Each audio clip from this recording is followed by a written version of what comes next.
All right, guys, welcome back to the channel. Welcome back to the stream. Welcome if you are new. Thank you for being here with me. Appreciate you guys waiting patiently in the chat, as always, for the stream to start. We are talking. Yes, I know. Oh, I know. MBG's talking about Microsoft again. MBG's talking about Xbox again. MBG's becoming an Xbox channel. I swear, man, some of the comments I get, just like, I don't know what to tell you, man. Don't click on the content. Don't watch it, right? Like, there are a lot of other shirts out there. I just said shirts because I just read somebody saying they acknowledge my red shirt. There are a lot of shirts out there. A lot of other channels out there. That's been happening to me a lot lately. I've been, like, talking and reading at the same time. And I'll just say a word that I read. Like, it just entered my mind and it just comes out. Maybe it's from streaming too much. I don't know. Reading the chat too much. But, yeah, we're talking about some stuff today. And, oh, man, it just doesn't stop. The circus that is Sony and Microsoft in court, battling it out. The FTC. I am ready for it to be over, man. I really am. But it's really the only relevant thing, news-wise, that's happening. Well, we do have something regarding Final Fantasy that's quite nice. So we'll talk about that. But I do want to thank everybody for being here. Thank you for watching the content. Thank you for supporting the content. As always, if you want to help support my channel, if you want to support what I do here directly, consider donating a super chat. It's a great way for you to support me directly and also keep the conversation going. Chime in, give your thoughts. Let me know what you're thinking. Let me know what you want to say. Other than that, consider becoming a channel member. Huge shout out to all of my channel members and a massive shout out to all those who gift channel memberships and have continued to gift channel memberships. I really do appreciate the continued support. It means a lot here. So, yeah.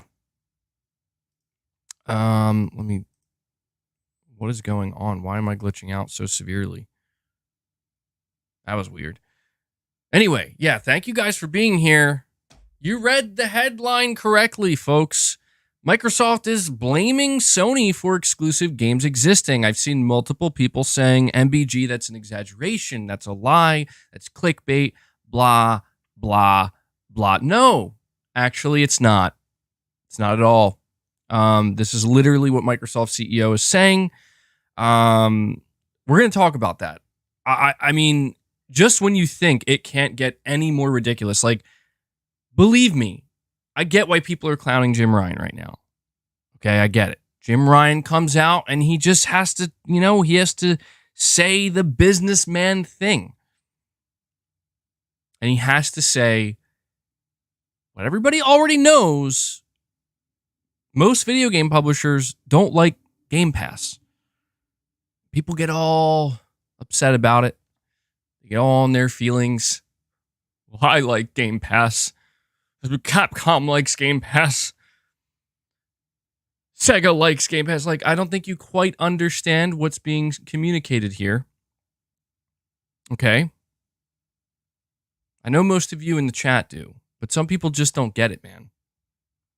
Like, it's okay as a consumer to like Game Pass. All right? It's okay. I get it.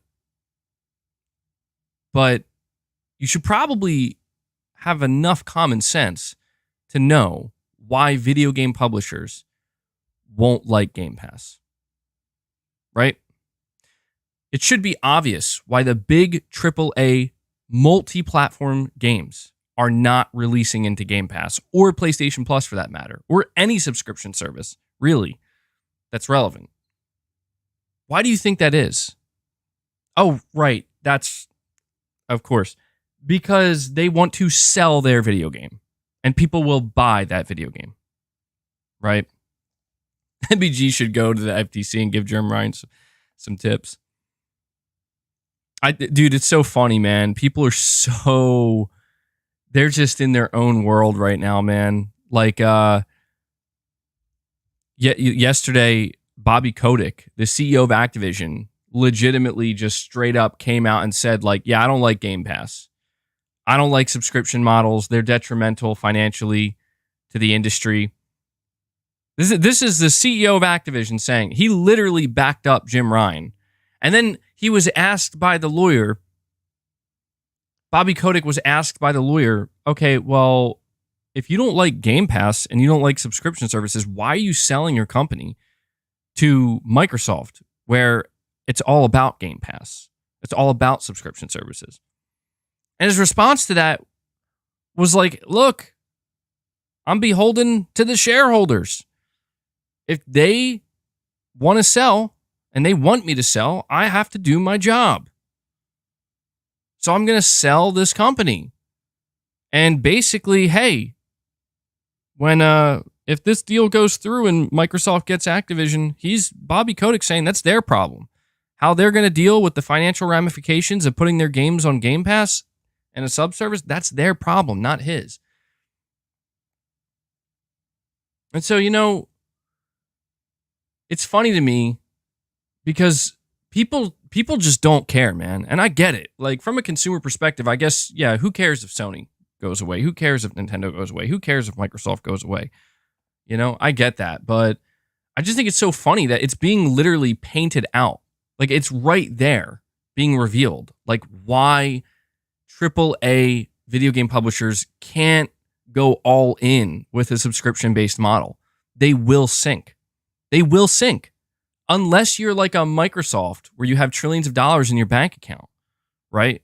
That can just keep you afloat no matter what. You can eat that cost for years and years and years, and you won't even be close to going under.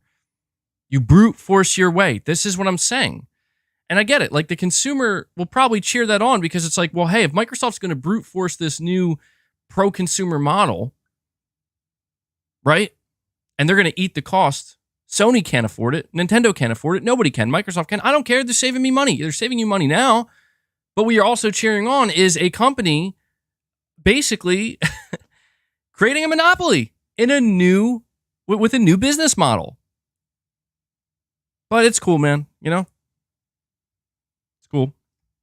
Anyway, let's dive into what Microsoft CEO has to say. The Federal Trade Commission hearing with Microsoft and Activision has dealt heavily with exclusive games, but according to Microsoft CEO Satya Nadella, there shouldn't even be console-exclusive games to begin with. As reported by The Verge, Satya Nadella said he would even get rid of exclusives, but it wasn't Microsoft's place to define those terms, given its status as a low-share player in the console market. He then said Sony's prominence has defined market competition using exclusives. So that is the standard. Here's the full quote from Mr. Nadella. Quote, if it was up to me, I would love to get rid of the entire exclusive on consoles. But that's not for me to define, especially as a low-share player in the console market. The dominant player, Sony, has defined market competition using exclusives, so that's the world we live in. I have no love for that world. Holy hell, dude. There's no fucking way.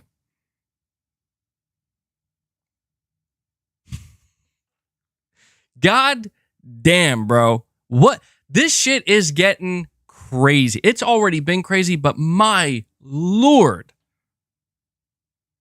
This is getting crazy. Josh Z, thank you, man. You're saying, shout out to Square for Final Fantasy 16 and the timely accessories. Being able to use these to automate various parts of combat makes my life as a disabled gamer much easier. Also glad to see these don't affect trophy support. Fun game. Oh, I didn't know that. That's actually awesome, dude. Love to hear it. Yeah, man. Accessibility in games is getting better and better. Love to see it. I'm glad you're able to play it smoothly, Josh. And that, I have to say, that is the coolest part. The fact that they're not letting it get in the way of trophy support, right? Because that would still be kind of unfair, wouldn't it? If you're somebody who has to use those accessibility options, but you get trophies locked off. So, and I'm glad you're enjoying the game. Shout out to Final Fantasy 16, man. Shout out to Final Fantasy 16. 3 million copies in less than a week. Yeah, you're going to see people out here trying to do what they always do. They're going to tear it down and they're going to let you know over and over again, but that's bad. No. What do you mean? Final Fantasy 16 is a failure. It flopped. It flopped. Don't you know Final Fantasy 15 sold more? Don't you know? Don't you know they could have sold 100,000 more copies if they sold it on Xbox? Make no mistake, Final Fantasy 16 is a huge hit on PlayStation 5, and it's going to continue to sell well. So much for people thinking this game was a flop, man. Love to see it, dude. $70 at no less. $70 PS5 exclusive, install base of 38 million. God damn. God damn. Josh, thank you for the super chat, man. Saying, I thought you were a massive David Hayter fan. Are you not getting Synapse? Reviews are coming out, and they're all saying it's a banger. Check him out. Yeah, I know. I've been seeing that, Josh. Josh really, he's like, dude, you got to get PSVR 2, MBG. When are you going to do it? It'll happen. It'll happen in good time, Josh. But yes, Synapse is a game that I would love to play. I'm a huge David Hayter fan. I see him on Twitter all the time. Love it, dude. He is Snake. Yeah, it's cool to see him in another game. But I've been hearing really good things about Synapse as well, dude. When I get PSVR 2 eventually, that's definitely a game I'm going to play. Josh, if you end up playing it, though, before me, please let me know. Let me know what it's like, man. Josh is like, I'm out here wondering. You see me? Yeah, I do, man. MBG, how far are you in Final Fantasy 16? I think I'm about like 9 or 10 hours in. I think I'm like level 20, 21 at this point. I've been really thoroughly enjoying Final Fantasy 16. Like, I legitimately don't get what people are complaining about. Like, I just don't. It's not a perfect game. Like, I understand that there are certain things to point out that maybe some people wouldn't like, but dude, the discourse surrounding this game is just like, what the actual fuck are people smoking, bro? Because I don't get it. Like, I just don't get it. Saying the pacing is brutal, that's fair. Like, that to me, that's a fair criticism. But I kind of like that. I don't know. The pacing, there are times where it does slow down a lot, and it really stays slow for a little while. I don't mind it though. I don't know. I guess I'm just into that stuff, you know. But man, when the game decides to speed things up, it really speeds them up. So I'm really, really enjoying it, man. Huge shout out to Final Fantasy, dude. Arcade mode, Final Fantasy mode. So yeah, I'm playing in action mode right now. I guess I'm just at the regular difficulty. But once the motion blur is really, really bad. It's literally the worst motion blur I've ever seen in any video game. So that I agree with. That needs to go. BB12 says, then you will like the Yakuza games, MBG. Well, I've heard really, really good things about the Yakuza games. I probably would love them. I love Japanese games. A part of me doesn't want to fully embrace that for some reason. You know? Like when I think about like my favorite games of all time, like most of them are Japanese games. And I've never like went out of my way to avoid them, but like it's just a funny realization that dude, you love Japanese games. MBG, you love Japanese games. You just love them, man. Embrace it harder. Yes. Absolutely, dude. It is so funny to think. I do like Western games too, a lot. It's just funny to me though, because I feel like, I don't know.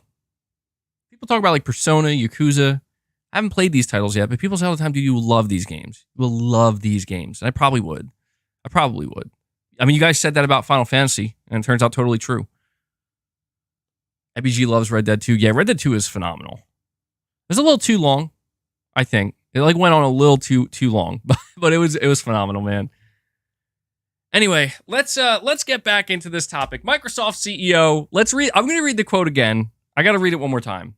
All right. Satya Nadella says, if it was up to me, I would love to get rid of exclusives on consoles, but that's not for me to define. especially as a low share player in the console market. The dominant player there, Sony, has defined market competition using exclusives. So that's the world we live in. I have no love for that world.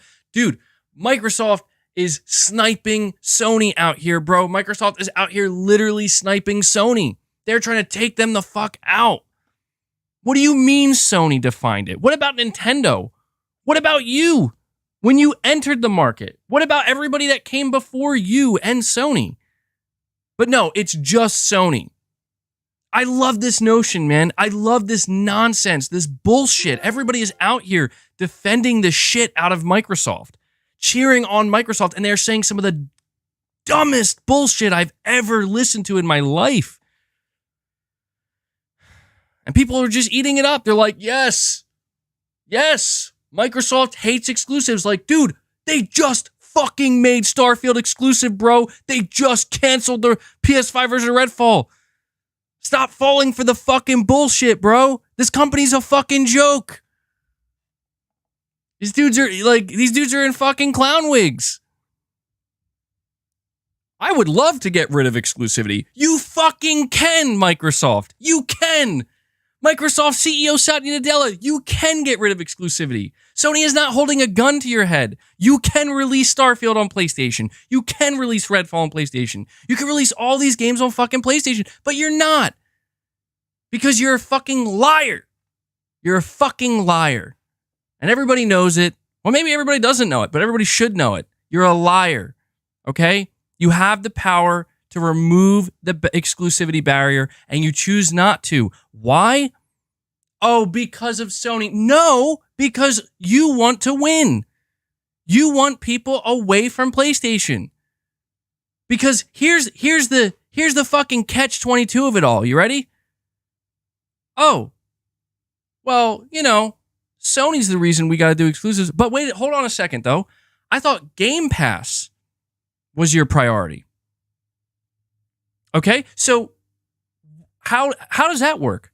If Game Pass is your priority and you're taking your games and putting them on Game Pass day and date, what does that have to do with Sony?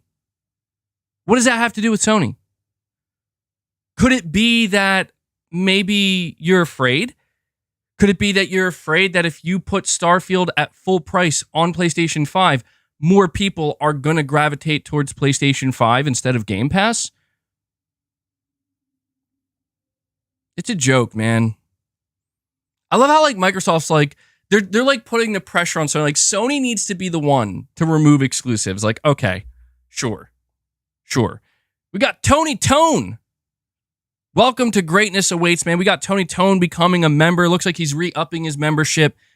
Huge shout out to you, man. Give you a crazy Arnold laugh there, Tony Tone. Thank you so much, dude. Welcome aboard. Really appreciate that support. MBG gives us the highest quality salt on the planet. Well, enjoy it, man. Get it while you can. Because this shit's too easy. It's too easy to be salty about this, damn it. My cats are salty, too. They're fighting. The cats are fighting each other. Zombie Dragon, you're saying the market leader is Nintendo, and they're the king of exclusives. Exclusives have always been part of the industry. Microsoft uses, whoa, hey, come on, chill. Damn, dude.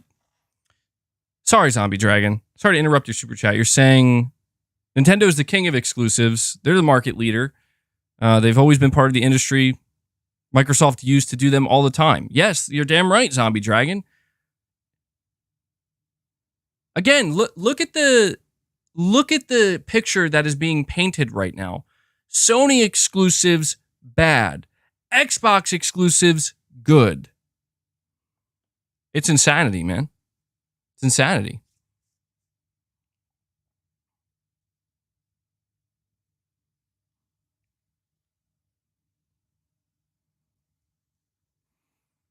Patrick JW333, you're saying exclusives are part of the free market. You want a Big Mac, go to McDonald's. You want a Whopper, go to Burger King. The pandering by Microsoft is disgusting. It is. Hey, don't get me wrong. Sony doesn't sound too great out here either, but what is wrong with people? What is wrong with people actually thinking that Microsoft is the one making sense here? They're not. They're not making any sense. Exclusivity has always been part of this market. It will always be part of this market. Microsoft knew this coming into the market. Keep that in mind. Microsoft knew when they decided to enter the gaming market in 2000. Yeah, exclusivity is really important. You know what? Let's just call it what it is. Okay? Let's just call it what it is. It's easy for Microsoft right now to point the finger at Sony once again and say, they're big meanies that dominate with exclusives, so it forces us to have to do exclusives. No, let's actually look at it for what it is. You both did exclusive games. Sony had exclusives. Microsoft, you had a shit ton of exclusives. Since the start of the Xbox all the way, even now you have exclusives. The only difference is you fucking lost. Your exclusives were not good enough. Your exclusives didn't drive console sales. Your exclusives landed you in third fucking place. So people want to say, oh, MBG, you cry too much. No, you know who's actually fucking crying? Microsoft is crying. Microsoft is crying louder than anybody else right now. They are literally in a corner, tantruming, pointing the finger at Sony, saying they're the big meanie that put me in this corner. Meanwhile, anybody with fucking common sense knows that actually, no, you put yourself in that corner because you fucking suck. You know? Like, get fucking good. Straight up, like, get better at your job. But no, let's just blame Sony because, well, they do exclusives. Holy shit, dude. And you got motherfuckers out here eating this shit up. Literally just opening their mouths and eating it. Just eating it. Eating it all up.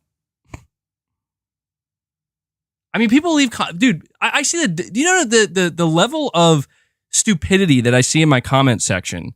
No joke, man. Like, people leaving comments on my streams like, I guess Jim Ryan does nothing wrong in the eyes of MBG. Like, what are you, a fucking dumbass? Like, do you not listen to a fucking word I say? How many times have I shit on Jim Ryan? How many times have I called Jim Ryan out? Just because I'm fucking fair about it and I'm not out here creating fucking memes with of Jim Ryan like literally crying. I swear, some of the dumbest motherfuckers come to my comments, man, and my streams, and they just say the dumbest shit. It's like, what the fuck is wrong? Like, I have to believe they're trolling because there's just no fucking way. Like, there's no way these people actually believe a word that's coming out that they're typing right now, right? Let alone seeing people agreeing with them. Like, it feels like I feel like I'm being gaslit to the next level, bro. That's what it is. They're gaslighting me. Holy shit, man. Language, MBG. I'm sorry, man. When I get worked up, I got a Coke today. That's why. Not sponsored, but you know, it's a theme of red today for some reason. All right, Josh, you're saying Final Fantasy 16 sold more copies in just Japan in 5 days than Microsoft sold Xbox Series X and S globally in a month. Yet these freaks want to tell you Final Fantasy 16 is a flop. They're clowns. Like, dude, they are the biggest clowns out there right now. I fucking love it. Like, they just try so hard. I won't lie. It is kind of entertaining. I think I always kind of give into it because it's entertaining to me, you know? Or it's like I'm trying so hard to just like not, you know, like not pay attention, but you just see so much of it, especially like right now. The reason why it's so easy right now is because shit is just weird right now. Like we are in a moment in time where Microsoft is buying Activision Blizzard for $68 billion, crying about exclusive games, justifying them buying multiple publishers and making games exclusive. And simultaneously, we have a game like Final Fantasy 16 dropping and selling over 3 million units at $70 a pop on an install base with 38 million consoles, and people are out here cheering on its failure, saying, haha, you guys failed. This game sucks. And it's like, dude, I literally feel like I'm in the Twilight Zone. There's no logic. There's no common sense. There's no nothing. It all went out the fucking window, dude. It all went out the window.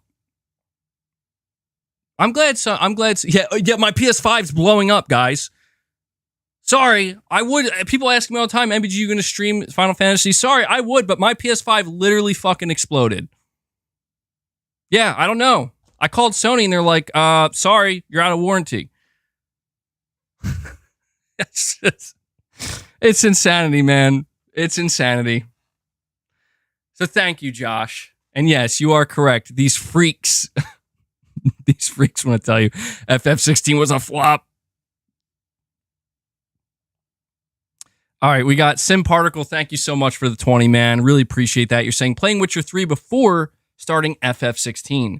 Something I really liked were the contracts where you hunt monsters. Final Fantasy 16 does something very similar, but you have to find the monster from what is written on the contract with no help. I didn't know about that. I don't think I've encountered this in the game yet. That's very interesting to me. I did not think that we would see something like this. Maybe they showed it off in the marketing material and I missed it. That sounds really cool though. Yeah, I'm itching to get deeper into Final Fantasy 16. Like I still feel like I've just basically scratched the surface. Like I feel like I'm making progress. I'm getting further in, but I still just get this sense that there's so much in this game I have yet to even, Okay, and now my cat was on my entertainment center. I swear my cats are getting stranger every stream, bro. What were you doing over there? For context, my cats literally never go on my entertainment center. That's like the first time I've ever seen that. What's going on, Leia? Something you want to tell me? What's happening? But yeah, dude, I didn't know that these Final Fantasy 16 type monster hunt contracts. Is there a name for this? Does anybody know? Is there an actual name for this in the game? S-tier hunts. Okay, yeah, I don't want any spoilers or anything, but this is interesting to me. This sounds like a whole new aspect to the game that I wasn't even aware of. Marks, is that what they're called? Okay. Saying, dude, my dogs have been odd the past week as well. What's going on, man? Rank from C to S. Ooh. Yeah, I guess I haven't encountered it. I like that. That's really awesome to me, though. I kind of like that idea of some really challenging hunts and boss battles. Hopefully they're done well.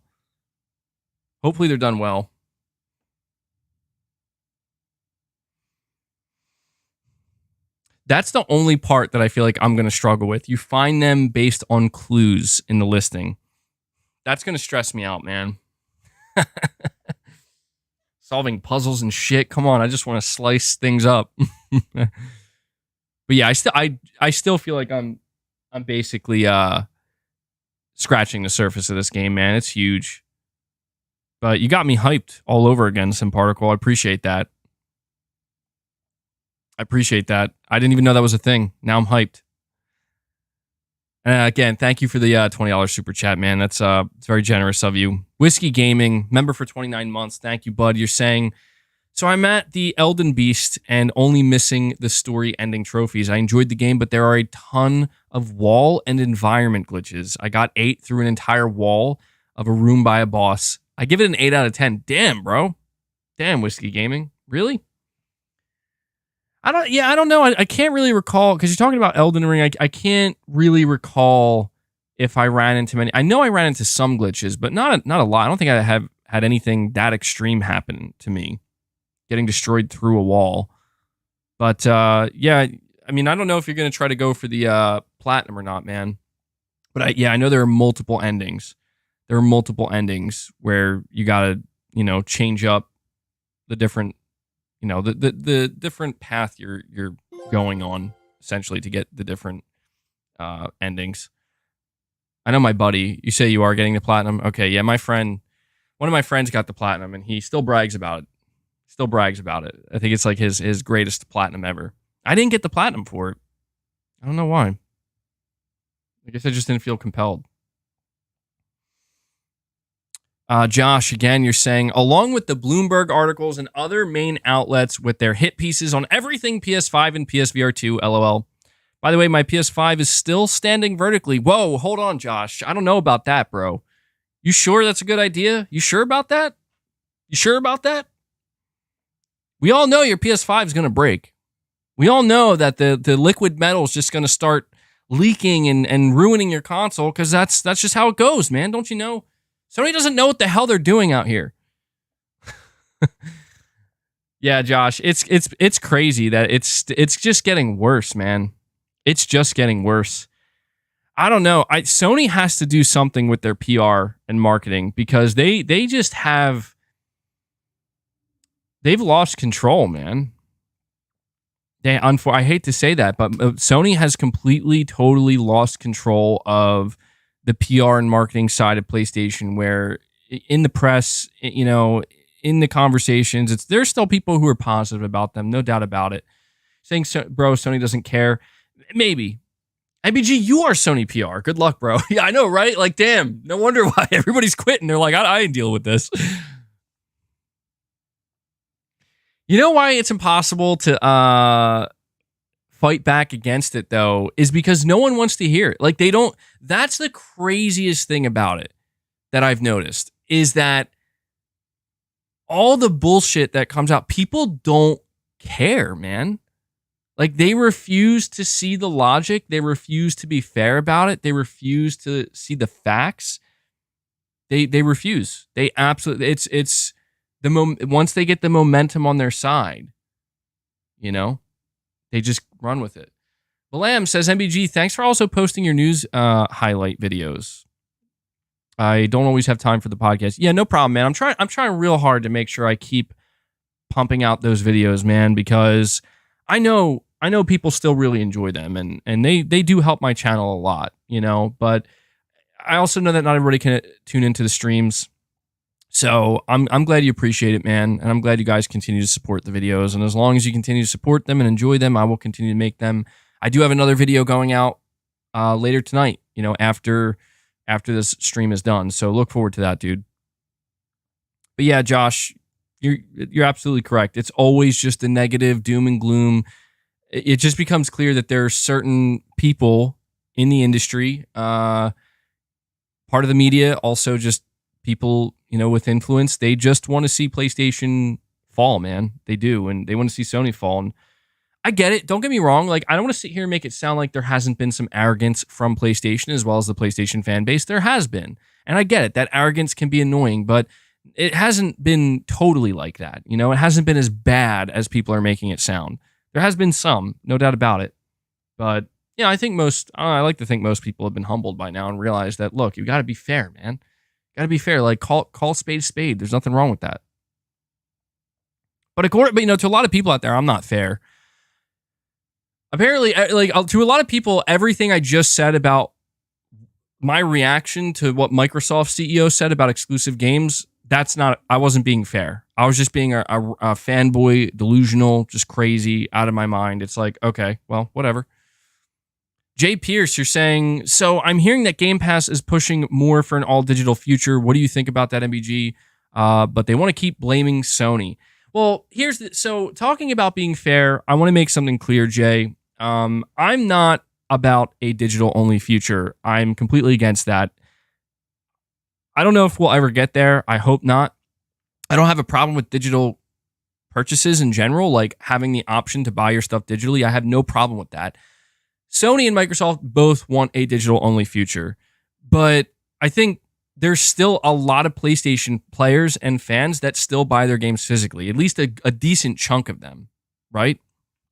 And the idea that of course Microsoft wants to go digital quicker because, dude, their subscription service, nothing about their subscription service has anything to do with physical games or ownership. It's quite the opposite. And this is one of the reasons why I'm not a fan of sub-services in gaming. Like, people will say, like, well, don't you watch Netflix? Don't you just listen to Spotify or YouTube Music or whatever the hell? It's like, of course I do. But you know what the difference is? I care a hell of a lot more about video games and the gaming industry than I do the movie industry or the TV industry or even the music industry. I care a hell of a lot more about video games.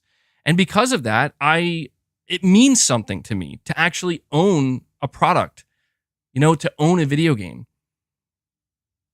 And for me, as I've said, like, buying a physical copy of a video game is the most logical, tangible way to interact with games. And I get it. Times are changing and they're going to continue to change. I understand, like, a lot of people, it is the convenience factor. A lot of people actually are willing to give up ownership for the sake of not only convenience, but a cheaper price point and access to more games. I get that. And I'm not saying there's anything wrong with that. To be clear, there isn't a war on sub-services here. That's not what this is. The only thing I'm willing to fight against is the notion of one or the other. The notion of, one has to go away at the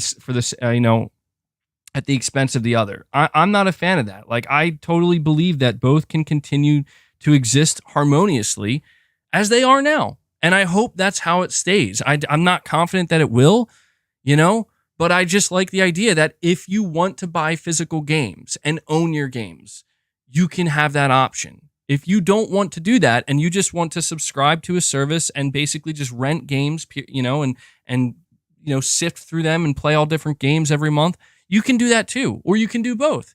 I hope that is the way it always stays, because I really don't like this idea of it, we should get rid of sub-services entirely. It should just be the traditional model. But I also can't stand this idea of the future is sub-services and cloud gaming and no ownership and that's it. And it's like, I hope not, because that sounds pretty garbage to me. So yeah, there's no doubt that Microsoft is essentially pushing harder for a digital-only future simply because of the fact that their main priority is the sub-service.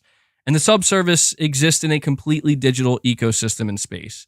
The only physical aspect of Game Pass are like the cards you can buy. That's it. The subscription cards. That's the only physical aspect of Game Pass. Everything else exists in the digital realm. SimParticle, again, you're saying, I also think the beginning side quests are trash. However, they get way better and some have crucial gameplay elements as a reward. I think a lot of people miss these aspects. So that is one thing I will absolutely agree on with you, SimParticle. Like, I have noticed, I think I've only done about like 5, 6, maybe 7 total side quests, and they are all super bland, monotonous, and weak. However, I didn't jump to conclusions, and I just thought to myself exactly, and I'm glad that I didn't jump to conclusions, because you're saying that they change, they evolve. And I get this sense that this game it's a slow build up. It's a slow build up. And the idea that the side quests improve dramatically, and especially as you get further in the game, that doesn't shock me. There's no way. There's no way. Did you guys just see that? There's no way, Leia. What is she doing? What is going on with her? She just jumped on my my stand back there. Bro, what? She's never done that. What is happening? Oh my God. I'm sorry. I didn't mean to get that distracted, but like, I've never seen her do that. She's trying to wreck my shit. You're saying you missed it? Yeah, dude. She just straight up jumped on my my stand back there. At least I think she did. Either that, or maybe she was I don't know. I wasn't looking. Was she climbing on the tower and then she climbed on my stand and then jumped off? But either way, Leia, take it easy over there. She's going crazy. The stream's on, so she's performing. Yeah, she's doing something all right. So I'm glad you mentioned that, SimParticle, because yeah, that I was like really thinking like, if the side quests stay like this the whole game, that's going to be a problem. So I'm glad to hear that they improve.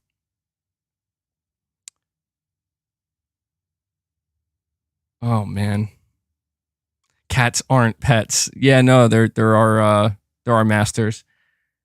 My name is Mud. You're saying if you can play a game on more than one platform, it's not exclusive. Hence the term multi-platform. Oh come on, you're right. You're right, of course, but we know that's not what we're talking about here. Come on, that's BS, dude. Because okay, what about a lot of Sony's games like Silent Hill 2 Remake? Right?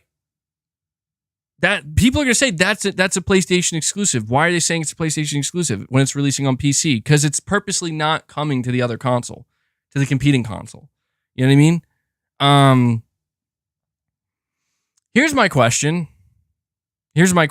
And I don't know. I Would Sony be less reluctant to get rid of exclusives? Not all exclusives, but maybe like certain games, allow them to go maybe to Xbox if Microsoft actually foreclosed the console space, like they exit it, like we're not making console hardware anymore. Do you think Sony might actually, or even, no, they probably wouldn't, because that would mean they would have to go into Game Pass, and I don't think Sony would ever allow that. Certainly not. I mean, maybe at the very least, here's what I think would happen. I think Sony would allow their games to actually be sold, possibly. No, that wouldn't work either. Yeah, there's just no way around it, man. There's no way around it. It's never going to happen. It's just never going to happen. But my name is Mud. You're not wrong, dude. You're not wrong. I think I gotta let Leia out. I think that's why she's going crazy. Give me a second, guys.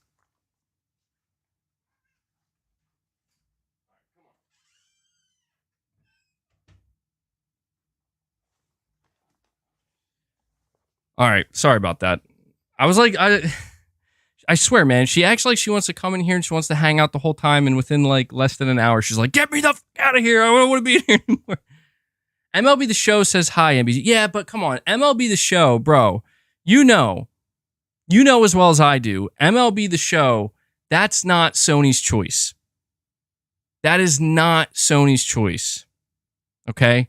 That is the MLB twisting their arm and forcing their hand. Are you saying you know? Okay, all right. So, well, some people don't know, man. That's the thing that's crazy about it.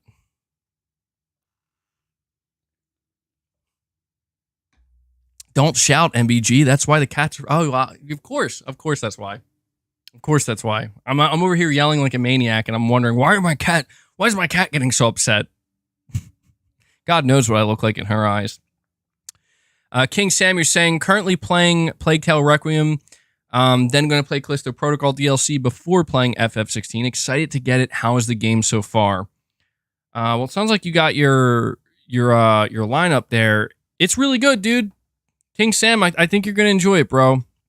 I mean, I can't speak for you. I can't speak for other Final Fantasy fans, but as a newly introduced Final Fantasy fan or player who played FF7 Remake and loved it, I'm really enjoying FF16. I am. I mean, yeah, the pacing it could be a little bit slow. There's a lot of cutscenes, but to me, these are not negatives. I think these are all positives. But dude, some of the moments in FF16 are just wild, bro. Some of the boss battles are just some of the most epic battles I've ever experienced in a video game. It's so awesome, dude. It's awesome. So I think you're really going to enjoy it, man. But you'll have to get back to me, King Sam. You have to get back to me and let me know when you start playing what you think. MBG, you look like a crazy guy talking to himself to your cat. She's wondering how you afford the catnip. Yeah, right. That's exactly what I look like in her eyes. Perfect Image, you're saying Sony leaked docs. Sony was going to let COD go. What? Nuh-uh. What are you talking about? Did that just come out? Is that new? Sony was going to let Call of Duty go? I got something here. Uh-oh. Looks like Canada's waking up. Canada's regulators come out to warn Microsoft's Xbox and Activision merger, saying that they share the same concerns as the FTC and the CMA. Microsoft is mischaracterizing by claiming only the US and UK are against the merger. Uh-oh. Another player emerges.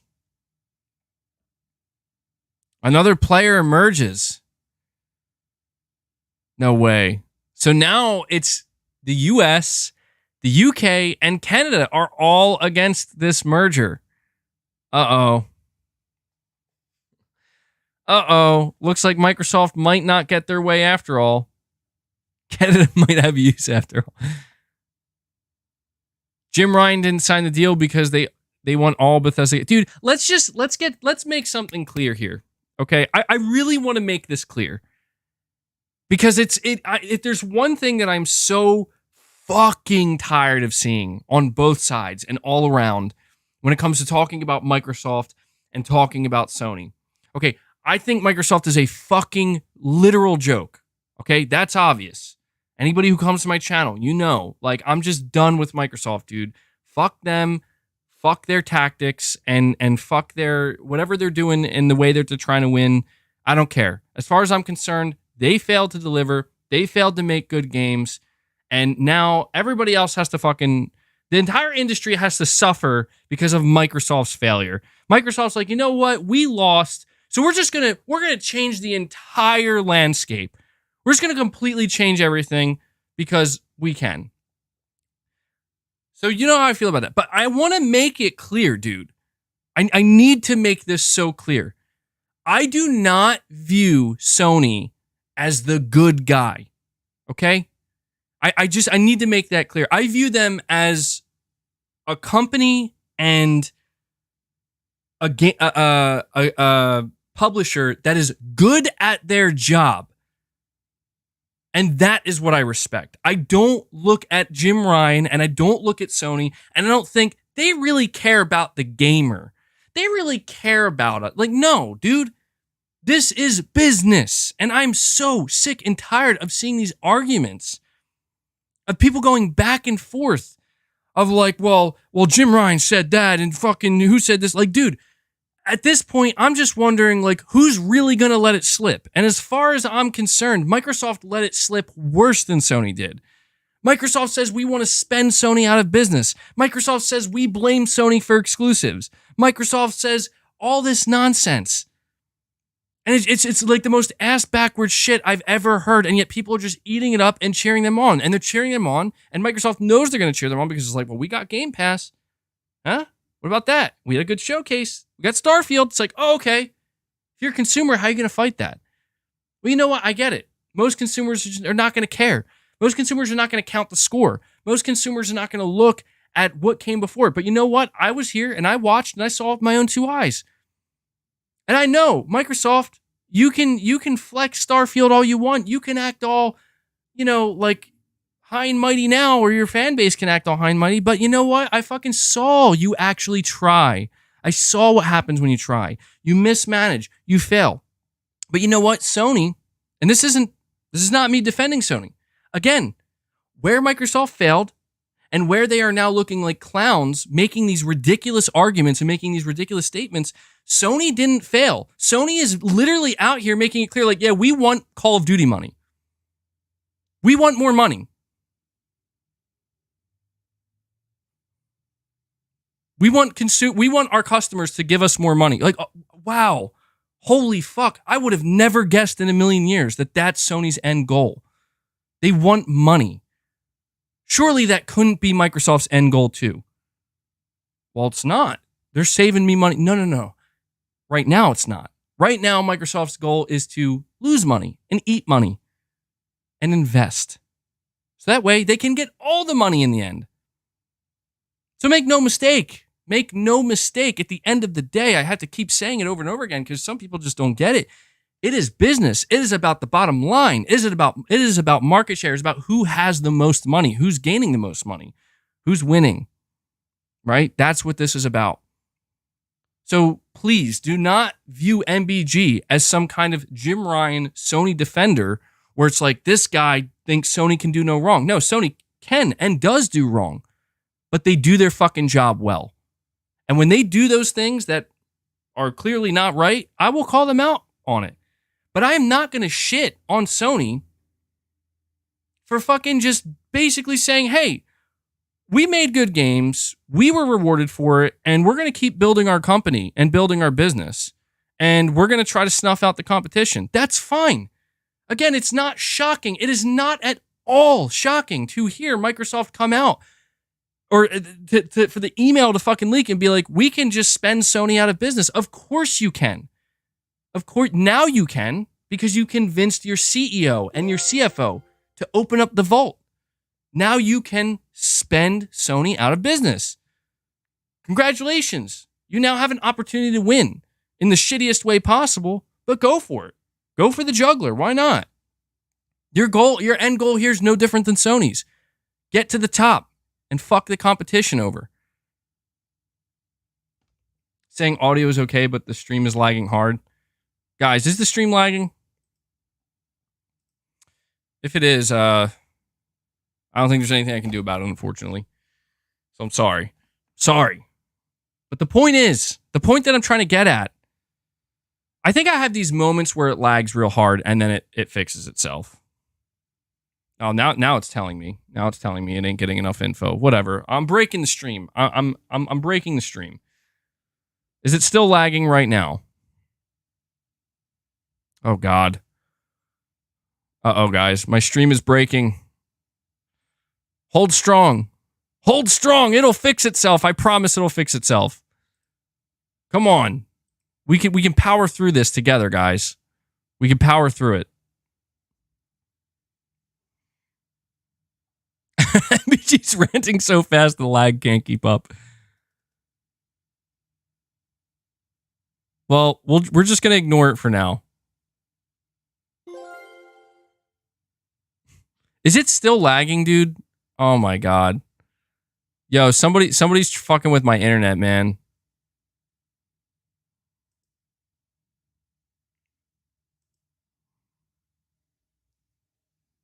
All right. I have no... I know why... Hold on, guys. I think I know why it's lagging. I know why it's lagging. Hang tight. Hang tight. Okay? I'm going to fix it. If this doesn't fix it, then I'm screwed.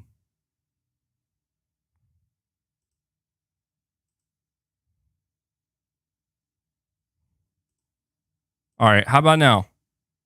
Are we good yet? Dude, holy shit. It's... Well, I guess my stream broke, guys. Let me check. I'm going to check on my end. I think it's fixed now. Hold on. I think it's fixed now. I'm even seeing myself on a delay. That's why I'm confused. All right. Yeah. I had a couple things open, and I had more than a couple things open, and I think it was basically like breaking. So hopefully that's the end of that. You know, can't get through a rant these days without some bullshit happening. All right. It's working now. I guess as long as the audio, you know, still working, that's what matters. The point that I was trying to make, guys, is that I don't view Sony as like the good guy, right? And I actually completely understand a lot of the reasons why people are not necessarily very fond of Sony and fond of their business practices and whatnot. But at the end of the day, it always just simply comes back down to the same thing. And that is, I at least respect Sony for being able to do their job well, for being able to deliver to me, the gamer, what it is that I care about most. And it doesn't mean that they get a pass on everything. It doesn't. You know, it doesn't mean that. It just simply means that there are levels of priority for me. You know what I mean? And the thing that is the highest priority is simply the games and how those games are made, where those games are coming from, so on and so forth. And if, you know, it is really difficult for me, knowing everything I know about the industry, to just look at Microsoft with Starfield, to look at their studios, to look at them trying to get Activision, and to just basically walk away saying, well, who cares? They're going to have good games now. Like, if I was just an average consumer, it'd probably be easy for me to do that. But I'm not that. And so I do dig a little bit deeper. I do know more. And because I have that knowledge, it's why this, you know, statements like this from Microsoft just make me cringe so hard. You know, where it's like, how the hell are you going to come out here and blame Sony for having exclusives? As if that is even relevant to anything here. Like, the idea is if Sony didn't make Spider-Man 2 and God of War Ragnarok exclusive to PlayStation, well, then we would just share Starfield. And it's like, I get it, Microsoft. Like, I get it. You guys almost died because of your own failure. you know? So I get that maybe your answer is we need to negotiate with Sony and basically see if they can, you know, saying, dude, they're just saying it to get the deal. Come on. Yeah, you're right about that. I know. And that's the thing about it, is like I don't blame Microsoft. Just like I said, like I understand why Sony's saying what they're saying. I do understand why Microsoft's saying what they're saying. The thing that just truly does kind of disturb me a little bit is like, why are people just okay with this and believe and willing to just buy into it and believe it? Like it you know what I mean? It goes against all logic.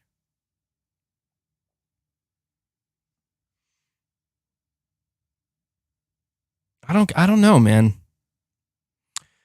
Neutral Zone, you're saying not because your PS5 hasn't damaged doesn't mean others haven't. I've seen a couple of streamers' PS5s get damaged and it's not cool. I hope it doesn't happen to you. Well, don't get me wrong, man. I understand that it does happen to some consoles, of course, and I hope it doesn't happen to me either. You know, and I have to admit, like as I'm playing, I know I was making fun of it, but I am a little bit worried as I go further into Final Fantasy 16. Like if I'm going to experience like your PS5 is shutting down because it overheated, like that would be a first, and I would be like, oh, well, that's not good, and I would probably have to try to clean my console out. But you know, I will at least give Sony this credit for the PS5 design. Sony made it as easy as you possibly could make it to clean out the console by taking the covers off. It's been a while since I did it, so I don't know. I might have to, but yeah, there are some unfortunate people and unlucky people where their consoles have taken a crap for one reason or another, and obviously that's not good. But you know, every time scenarios like this occur, people run with it, you know, and they try to make it sound like, oh man, like every console is going to start to blow up and this is going to be a widespread problem. And it's like, look, it's important to know if it's a widespread problem. It's also just as important to know if it's just a few isolated incidents, you know, like what's the percentage here? Because if it's a very, very, very small percentage, then, you know, I don't think people should run around like scared, worried, you know, like, uh-oh, if I buy Final Fantasy 16, is it going to break my console? I mean, to be fair, though, I think it is a good reminder. Everybody should, at certain times, dust your console, like more than anything. You know, airflow is very important to the console. Like, I mean, pretty much all consoles, you know, these machines, they get hot.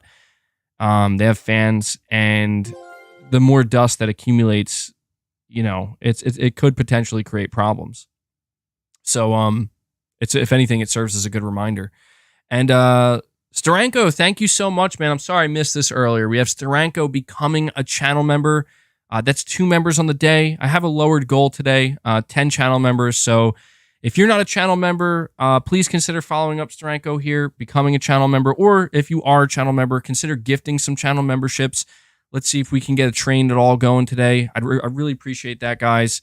And a huge shout out to you for that, man.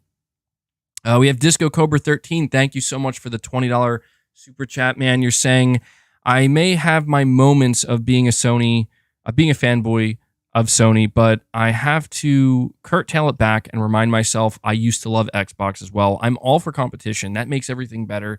No need to be hating on people for the platform. I agree with that. Like I mostly, I mean, the sentiment and everything that goes behind it, Disco Cobra, I completely agree with. It's just, unfortunately, I run into, and it could be my position here as a PlayStation YouTuber, especially, you know, in late June of 2023, I run into a lot of people that it's like, I don't want to like hate on people.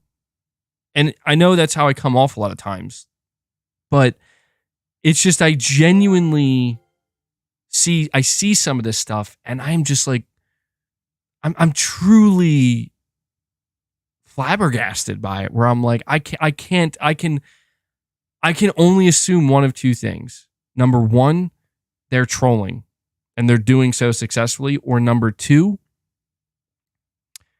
they actually mean what they say and people agree with it. And it becomes really difficult for me to not kind of hone in on that and be like, how, you know what I mean? But you mentioned competition, and that single word right there is probably at the center and at the core of this entire conversation. This conversation that persists. It persists over and over and over again. And I get it. Believe me, I get it. I am ready for the gaming news cycle to shift and to change to anything else, because this just persists and it goes on and on. I get it. You know, we're ready for the ride to be over and move on. But that right there, competition, to me, this is the heart of the problem, where the whole argument, this entire conversation, everything that Microsoft is fighting for, everything that Sony's fighting for, it's all supposedly in the name of competition. And the truth of the matter is that there are only half truths here. That's the truth. Ironically enough, there's half truths and it's half lies. And that is, to me, the real issue when talking about all this, and why it's so easy for, I guess, like one side or the other to get louder at certain times and to kind of overshadow all the other details. Because I don't understand how people who are Xbox fans, who are fans of Microsoft, there's only one argument I can understand. Well, two, technically. Number one is if they say, I just like Game Pass and it saves me money. That's it. That's all I care about. I don't care about the industry. I don't care about the details. I don't care about how these games are coming about. I just don't care. I don't care about the competition. I just care about Game Pass because it saves me money. So I want to see more games come to Game Pass. I get that. Like, to me, that makes total logical sense. But I don't care to have conversations with those people, because it's like, I'm not looking at it like that. I'm looking at it from a more holistic point of view, or at least I'm trying to. And if I was just, again, a more casual gamer, maybe it would be way easy for me to just be like, yeah, that's great. That's how I look at it too. But I just can't. I can't bring myself to do it because I see beyond that. And the only other argument that somebody could make, although it's not necessarily an argument, it's just a statement that I could understand, and I would at least respect them for being honest about it, is if somebody says, I just fucking hate PlayStation and I hate Sony and I love Xbox and I want Xbox to just fucking crush them. I can understand that. Like, I get it. It's extreme, but I get it. That would explain. You know what I mean? That would explain a lot of what I'm seeing and a lot of what I'm reading. This is why I find it so strange that so many of the arguments that are being made hinge around something that's supposed to be so innocent, right? Such as we said, competition. It's about competition. But it's like, am I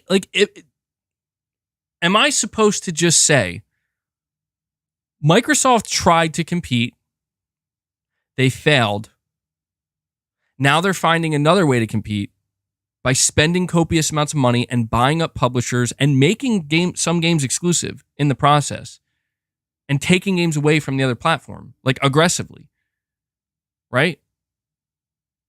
But doing so on a scale that we've never seen before. And I'm supposed to just think and assume, oh, it's just all in the name of competition. See, that's what I mean. Is like, people are like, well, think about the arguments we kind of get wrapped up in, right? Well, what's the difference between Sony buying third-party exclusives here and there versus Microsoft buying publishers? And we talk about that all the time, right? We go back and forth about all the differences between them, but also how there's a lot of similarities. But to me, the difference is so crystal clear between the two. And that difference lies right there. Competition. This is not and never will be about competition. And that is what that needs to be eradicated from these discussions, because it's not what this is about. And I think that, if anything, this is what keeps me kind of lingering on this topic, is that notion continues to be peddled and pushed over and over and over. It's competition. It's about competition. It's about no, it's not. If this was about competition, Microsoft would be doing what Sony and Nintendo are doing. They are, in fact, doing the opposite of what Sony and Nintendo are doing and have done. Microsoft is pursuing publishers and looking to grow Game Pass, not for the sake of competition, but for literally the opposite of that. And yet still now, today, after all of these statements that have come out, after all of these emails that have come out, the truth could not be more clear. People want to point out the truth of Sony. They want to point at Sony and they want to point at Jim Ryan and say, Sony's fucking greedy. Sony wants Xbox out of the picture. Sony's anti-consumer, so on and so forth. And it's like, well, then what does that make Microsoft? You think Microsoft isn't literally all of those things as well? Because let me tell you something. If you actually believe that, you're buying into their lies. And you are no different and no better than the very group of people that you point your finger at and say, well, you guys are wrong. And this is what bothers me most of all about this entire conversation and just this entire situation. It's not about competition. It's not.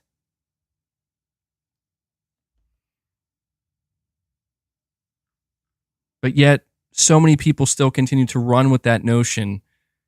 If Microsoft cared about competing, they would have made fucking sure Halo wasn't a complete disaster.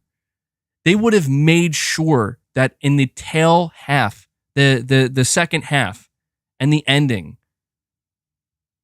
of the Xbox One generation, even though it wasn't looking great for them and Sony was on a roll, they would have fought to get some solid third-party exclusives. They tried one time. Well, they've done others, but you want to talk about one major AAA exclusive? They tried with Rise of the Tomb Raider.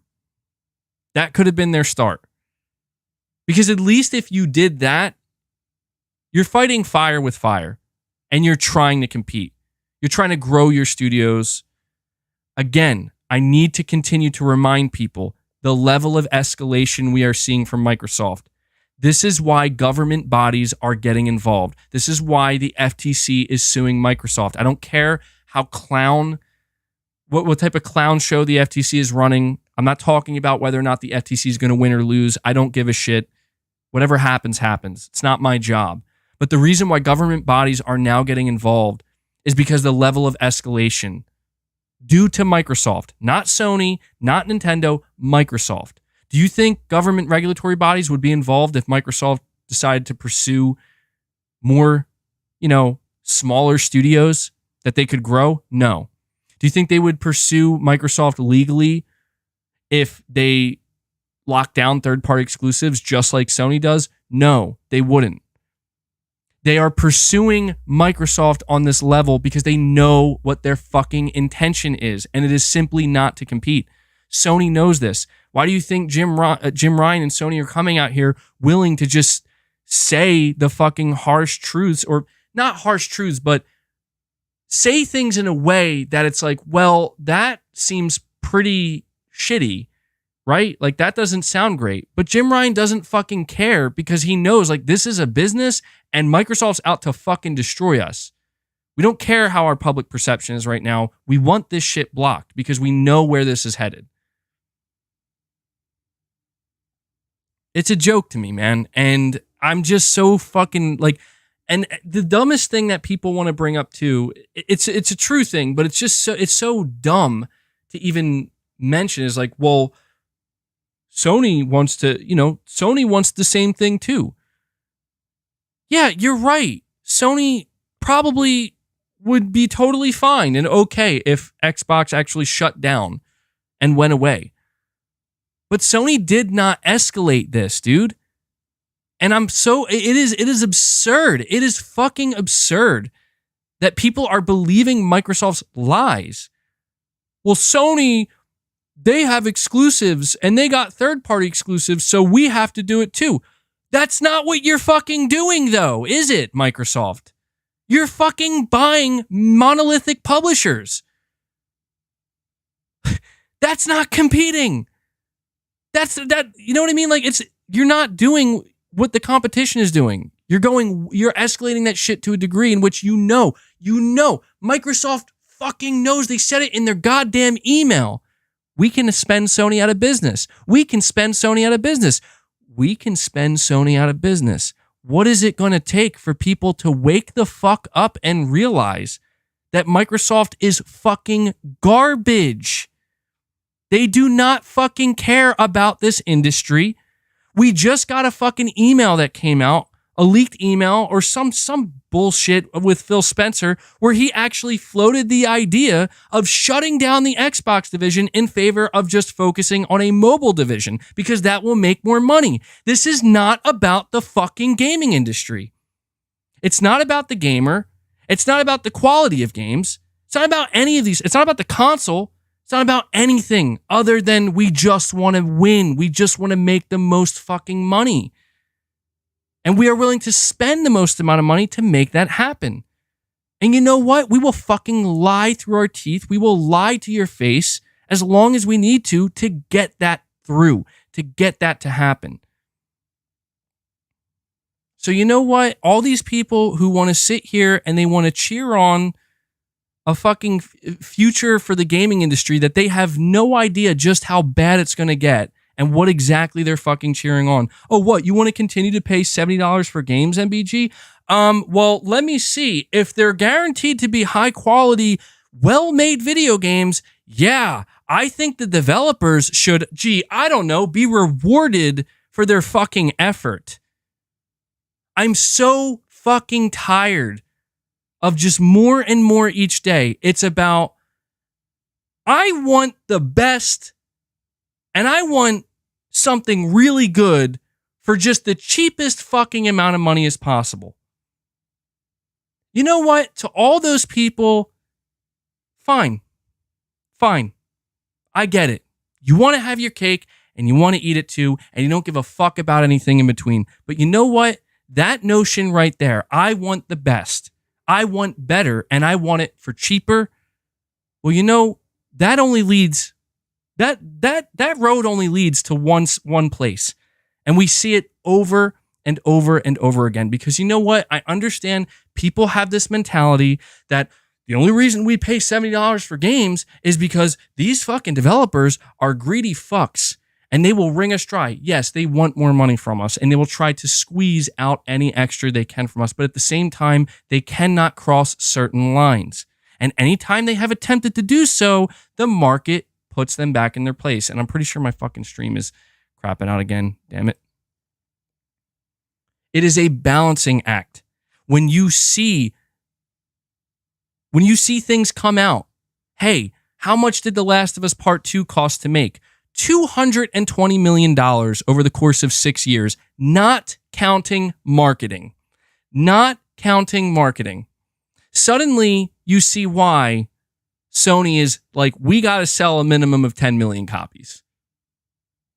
Because that's the only way this game's going to actually be decently profitable. Suddenly, you see why Sony is like, maybe we need to make some live service games to have another revenue stream. Suddenly, you actually see why people say Game Pass could potentially degrade the quality of these video games. Well, it depends on what you view quality as. I view most of the games that Sony puts out, if not all of them, from their first-party studios as high quality. The Last of Us Part 2, $220 million. Look at the product you got. Maybe you weren't a fan of the story and the direction they went in, but you can't argue that game screams quality, bro. The production value is through the goddamn roof. The animation work, everything. It's next level. And that's a PS4 game. Horizon Forbidden West costs $212 million. Go play Horizon Forbidden West on a PS5 and you immediately understand like, oh, wow.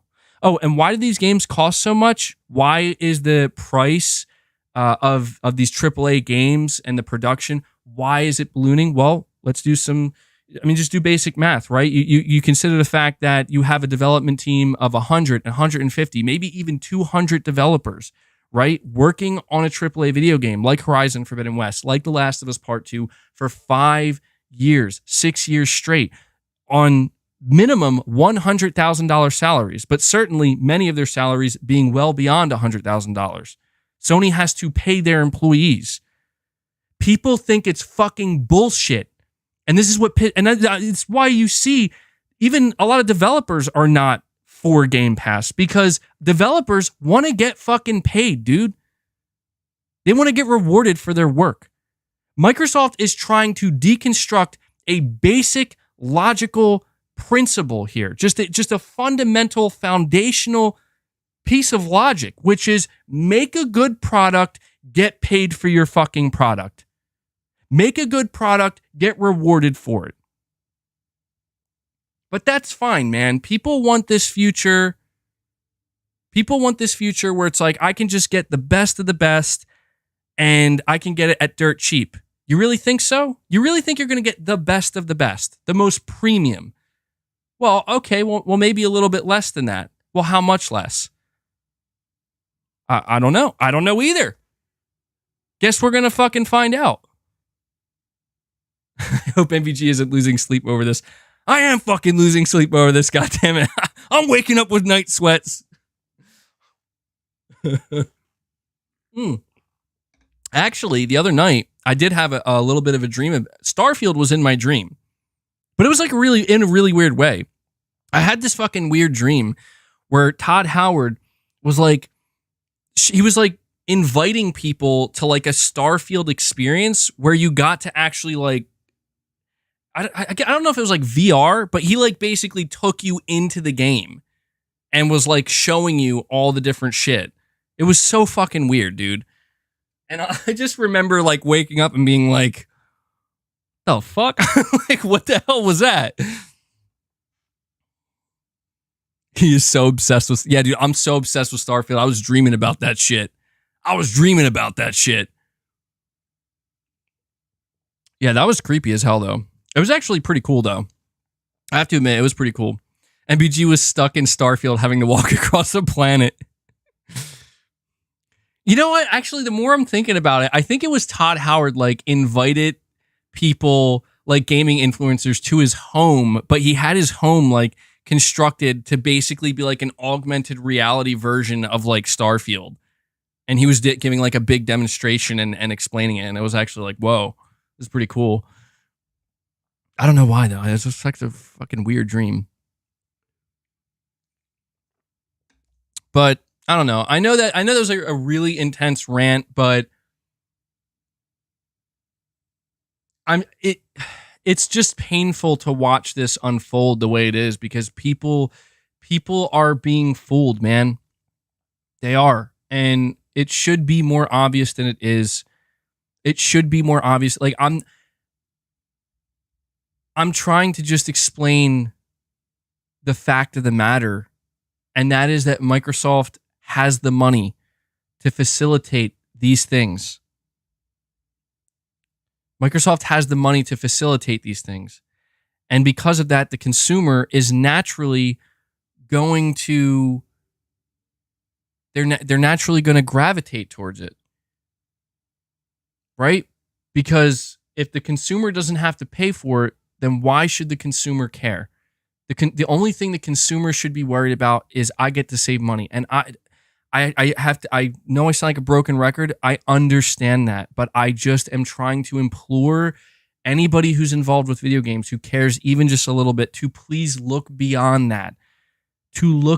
Because I know it's very easy to get caught up in this nonsense that's simply not true, when people try to say that if you pay for a full price for a video game, or if you are giving any of these companies your money and you're not giving them just the least amount of money, you are encouraging greed. I need to encourage people, use your brains, really think about what it is you're paying for and where your money's going. Because yes, there are many times where corporate greed gets in the way of everything and it ruins shit. But there are many times where it does not. There are many times where there are people in charge who make decisions, who understand what the consumer expects for what they're being asked to pay. And the thing that is truly going to end up breaking all of this apart is the $10-11 a month Game Pass and quality. Microsoft is not going to be able to they're not going to put out games at the same level as Sony because they're just not going to allow it. They're literally not going to be able to spend $200, $212, $220 million a pop on every studio, on most of their studios. That's just too much for them. It's just too much. Well, I mean, maybe they can at first, but of course they're not going to keep doing that, man. They can't. They can't. They can't keep doing that and also come out here and be like, and we have a subscription service for $10. You know?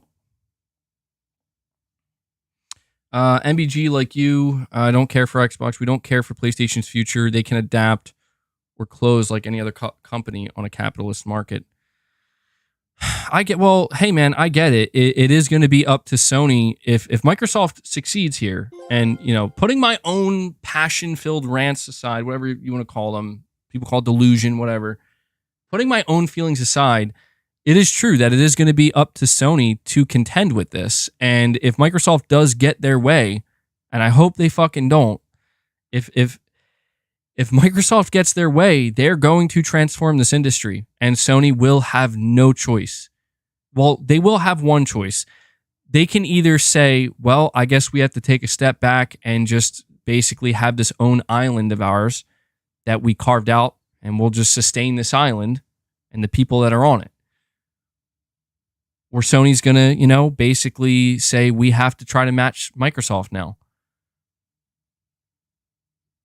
And again, it all comes down to competition, right? Microsoft says they want to compete. No. Make no mistake. As I say over and over again, Microsoft doesn't want to compete. Microsoft wants to make Sony compete. Now, some people might be thinking, what the hell are you talking about, MBG? Microsoft wants to make Sony compete? Yes, they do. Microsoft wants Sony to play by their rules and compete in the Game Pass realm. Microsoft knows Sony does not want to do that and likely will not do that. And that is exactly what Microsoft is banking on. And that is exactly what Jim Ryan and Sony are deathly afraid of. And this is why a lot of PlayStation fans are afraid of that as well. Because if Sony does wake up one day and decide, we have to play Microsoft's game now, we have to play the Game Pass game, we have to compete with Game Pass on a serious level. You're saying you make it sound scary, though. The reason why I think it is kind of justified, the reason why it is justifiable to be scared of Sony ever doing that is because Sony will go under. Let me make it clear. If Sony continues to make the type of games they're making, they will go under. Sony will literally never be able, not anytime remotely soon, unless game budgets shrink, which they're not going to, Sony will not be able to produce games at $212, $220, $250 million a pop and put them onto PlayStation Plus. It will not work. It just will not work. Do you know why it can work for Microsoft? Oh, yeah. Well, duh. Because they have enough money to lose. They can bleed an infinite amount of money and wait it out until it eventually works. Sony, Nintendo cannot do this. Microsoft knows this. This is not about competing. This is about Microsoft doing something that they know the competition can't and making it happen through a means that they know the competition can't either. And that is through consolidation. It's fucking slimy. It's gross. And people who keep saying capitalism, I don't care. I don't care what you want to fucking call it. I don't care if you want to say it's fair. I don't care if it bothers you or not. It bothers me because I know where it leads. I know where it leads. Saying who invented the rules of competing, you're right about that. Technically, I guess we don't know. It's impossible to define. All of this it's ever changing. It's always in flux, man. Look at what right now. There's a battle between the regulatory bodies and a multi-trillion-dollar corporation, and that battle is for should you be allowed to do this? And that question has to be asked because that's where endgame capitalism gets you. end game capitalism gets companies like Microsoft to a point where money is not a thing anymore, dude. It's just not. Money is not a thing. Basically they have an infinite amount of value, an infinite amount of money, an infinite amount of assets. That's basically what this translates to. And with that, they can do whatever they like. So the question has to be asked, should they be allowed to do that? And there are going to be people who say, absolutely, they should. And there are going to be others who say, no, there needs to be some kind of limit here. Saying money is not competitive is an asset. Well, yeah. But I guess I'm just saying, I'm trying to view this like that's like the high level, like that's what we're looking at right now. And I'm trying to think as a gamer, and I'm not just going to say consumer because I'm not an average consumer, but as somebody who cares about video games and specifically the AAA gaming market, I'm seriously asking myself, what does this lead to? I've said it many times. Okay? Microsoft is dropping $68 billion fucking dollars on Activision. If they just took $3 billion of those dollars, 3 out of 68, 3 out of $68 billion and said, we're going to invest this not only in the studios we have, but acquiring smaller studios or just funding the development and the creation of new studios and bringing on more talent and bringing on more developers. Do you know what they could achieve with that? We're going to put $3 billion into the creation of new IP. And I get it. I get it. In a well-oiled machine like Microsoft, they're going to say, that makes no sense. That sounds like a money sink. That's not going to give us profit. That's not going to, you know what I mean? That's not going to be a money-making machine. It's fucked up, man. Saying they are doing all of that. Not from what I can tell, man. The only new IP you're getting from Microsoft are smaller IP. They're only willing to greenlight smaller new IP. I can't blame them. It's extremely risky. But this is why I'm saying, like, they want to spend $68 billion on something that they know will give Game Pass the ultimate edge, the ultimate victory. So that way, no one can compete with Game Pass anymore. Well, not anymore. No one will be able to compete with Game Pass. Starfield is not a new Microsoft IP. Jesus Christ, dude. There's no way people actually are saying that. That's Bethesda's new IP. Microsoft fucking bought it. Yeah, they helped it. I'll give them that. Microsoft helped with the last year or two of development, so I'll give them that credit. And I'm sure they're helping a lot. They need to. But that is not, like, Microsoft was not the one who fucking greenlit Starfield. Microsoft would never greenlight a game like Starfield. Are you fucking kidding me? Microsoft wouldn't even fucking let Bungie make their new IP. We're not arguing semantics. That's a fucking fact. Bungie wanted to make a new IP, which would have went on to be Destiny. Ironically enough, Phil Spencer's favorite fucking game. And they said no.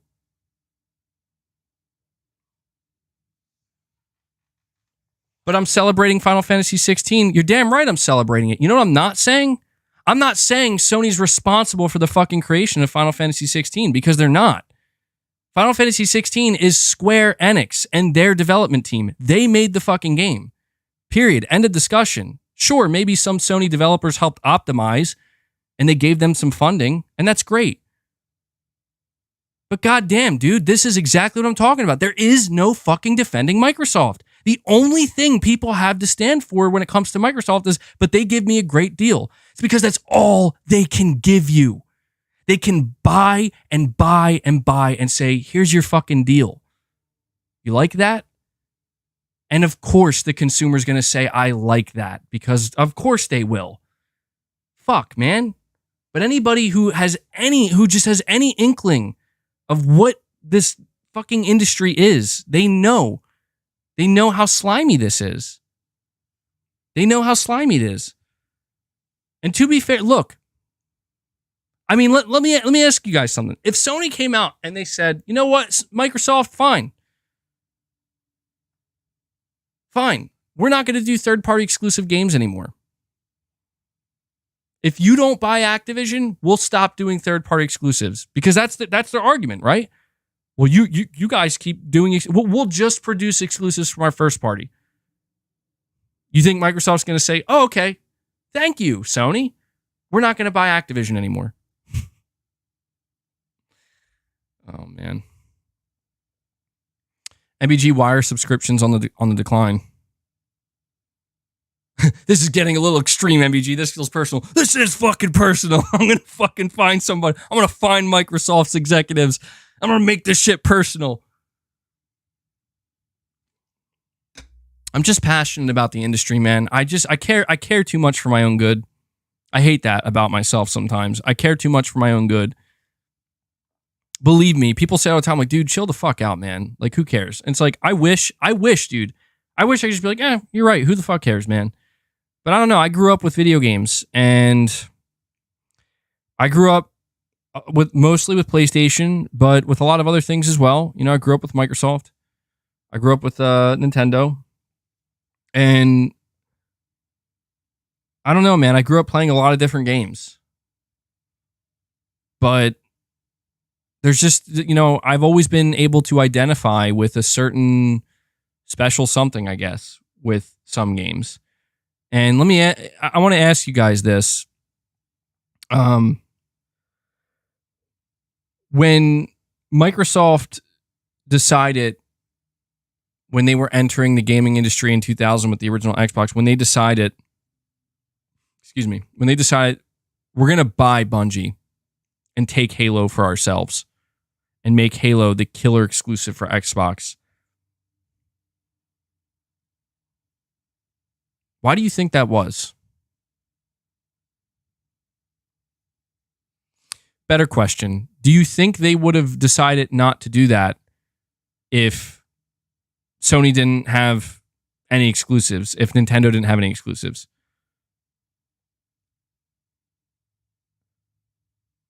I mean, that's kind of what Microsoft is trying to convey right now. And it is ridiculous to convey that, because it's like, what's the point of even going through that thought process? It doesn't matter. Like, exclusivity has always existed. It's just insane. To me, it's just insane that Microsoft would actually place that blame on Sony. I think I still can't believe, like, that. Not even Phil Spencer, Microsoft's CEO, dude. Like, their CEO, the highest person in the company, is like, that's Sony's fault. Like, what the fuck, dude? What do you mean? They want to be holier than thou while doing the same thing. All right, I got to get to these super chats. I apologize. Thank you guys for waiting patiently. Tercero, you're saying, MBG, what is the thread count on your bed's comforter? Looks very luxurious. Thank you for all you do. I have no idea, man.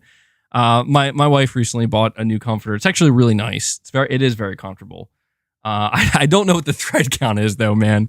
But all I can say is that it's very comfy. It's very comfy. So I'm glad you noticed the important things here, man. You're paying attention. And you're welcome, man. I'm glad you enjoyed the content. JD Gamer, you're saying prediction. If, and that's a big if, the ABK deal closes, it's not that deal, but the next deal / move that Microsoft makes that will define the rest of a generation and next. For instance, if they buy Square or Sega. I feel like that is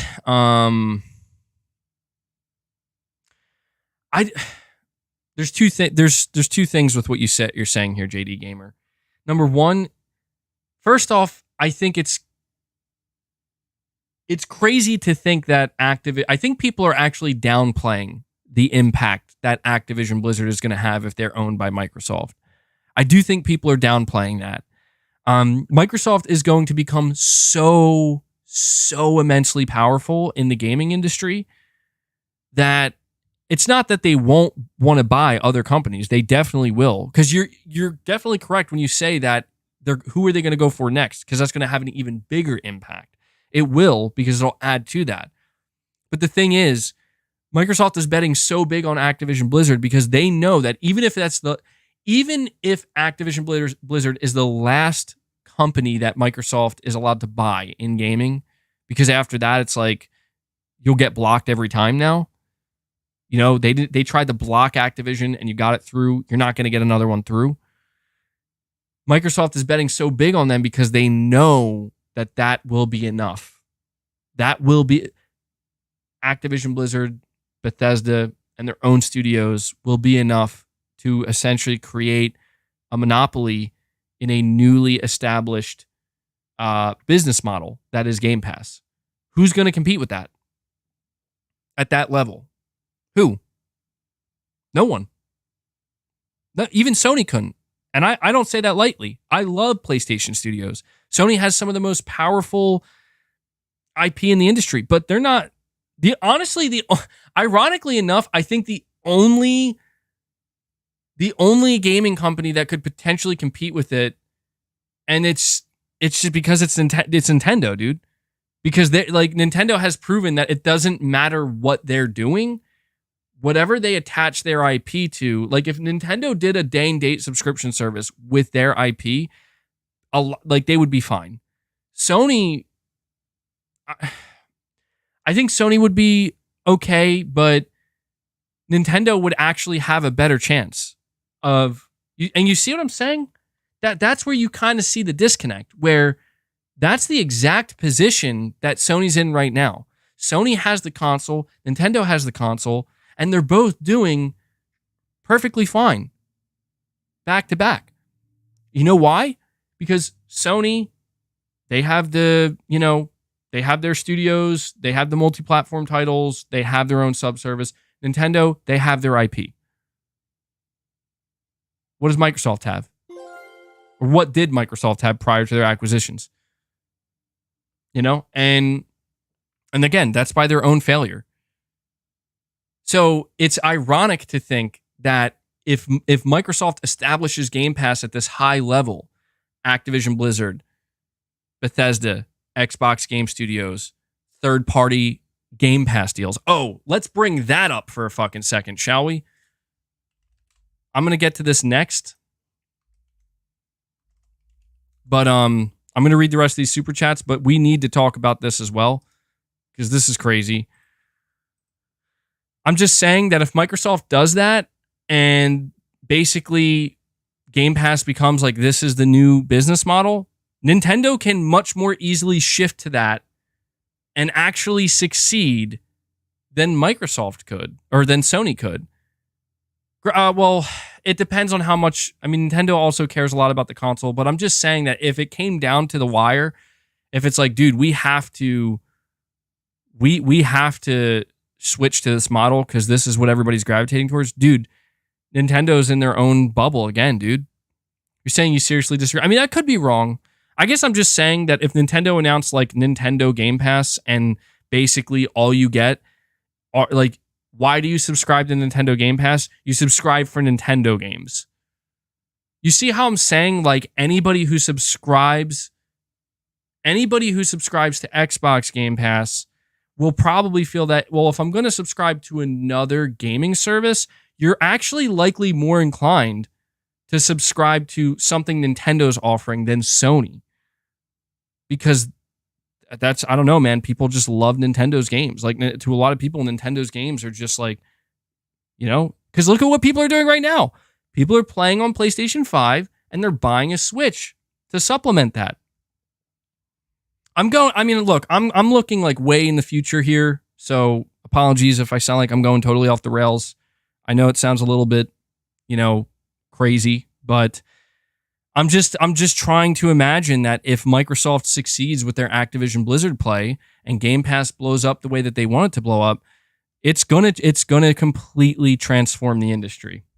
It is. And I'm just trying to, you know, work out all the different scenarios in my head and which way it could transform. And that is one possibility of many.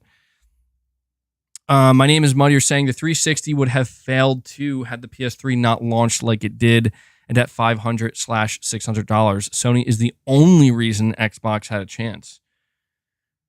Well, yeah, but I don't know, man. A lot of people today kind of feel like the market would be totally okay. Like the gaming market would be totally okay with just Sony and Nintendo. And I don't know that I feel that way. right now. I don't. Because Nintendo is in such a different direction than Sony that they basically aren't like they're not like neck and neck competitors in a way. I would still feel if Microsoft, I guess I'm just trying to say, man, like I'm okay with Microsoft being in third, second, or first place, but by doing it in my opinion, what is the right way, and that ultimately is what this argument comes down to. Even putting competition aside, like for me personally, a lot of people disagree with what I believe is the right way, and that's kind of where people are taking sides right now, you know. But to me, the way Microsoft is doing it, I know somebody's going to say, who are you to say, MBG, what the right way is? You're right, but who is anybody to say anything about anything, right? I have my opinion, and I'm going to give my opinion, and I have my beliefs in the gaming space, I guess you could say. And to me, it's as simple as the way Microsoft is doing it is fucking, it just doesn't seem right. Would it seem right if Sony was doing it? No. If Sony was out here buying publishers, I'd be like, what the fuck are they doing? Thank you, Kevin. Kevin worded it for me the best way, better than I could have even worded it. You just want to see them earn it, MBG. Exactly. Thank you. That's what I was trying to get at. And I couldn't get to it for some reason. I just want to see them earn it because I feel like Nintendo and Sony, two companies that are bottom line companies, they want money, they want profit, and they're not perfect, and they do make mistakes, and they do have some anti-consumer behaviors from time to time. But at the end of the day, they earned it, man. They fucking earned it. Thanks to their development teams, thanks to their studios, thanks to their, basically going through the fucking ropes, man. Learning the ropes. They earned it. And Microsoft went through that same process and they didn't earn shit.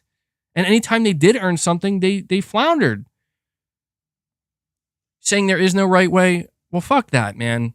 I don't believe that at all. I don't look at the game. I don't look at anything in life that way. That's a nihilistic way of looking at life. That's an indifferent, nihilistic viewpoint, and I do not share that viewpoint. Saying I'm lagging again. Am I lagging again, guys? And I'm not going to, if that's your viewpoint, that's fine, but I'm not going to agree with it. I believe in life, there's people, you either earn something or you don't. You either work for something or you fucking don't.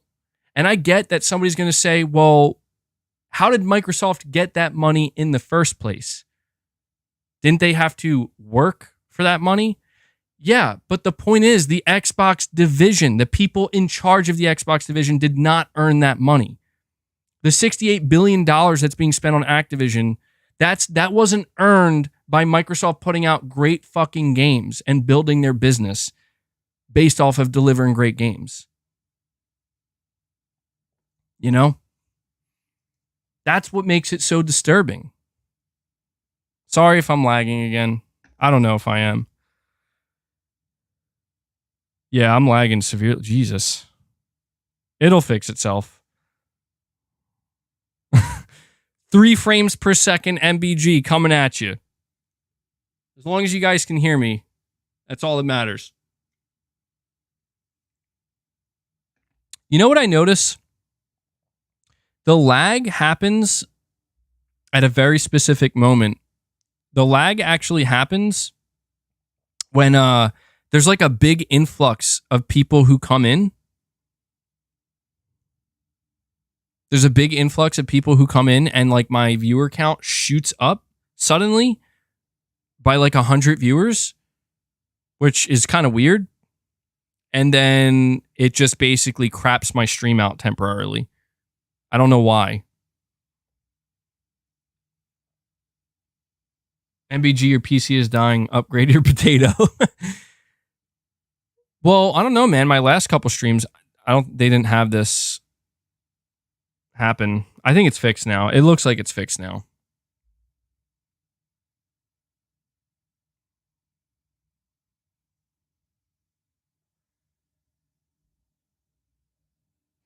Before I get to the rest of these super chats, Baddest Dragonite, you're saying Sony buying exclusives / devs. Did they earn it? Look, man, there are some things that Sony hasn't earned, okay? And I have no problem admitting that. Sony didn't earn Silent Hill 2 Remake.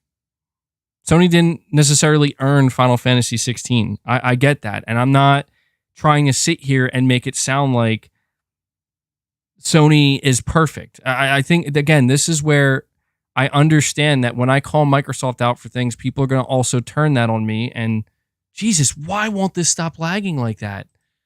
It's actually starting to annoy the hell out of me now.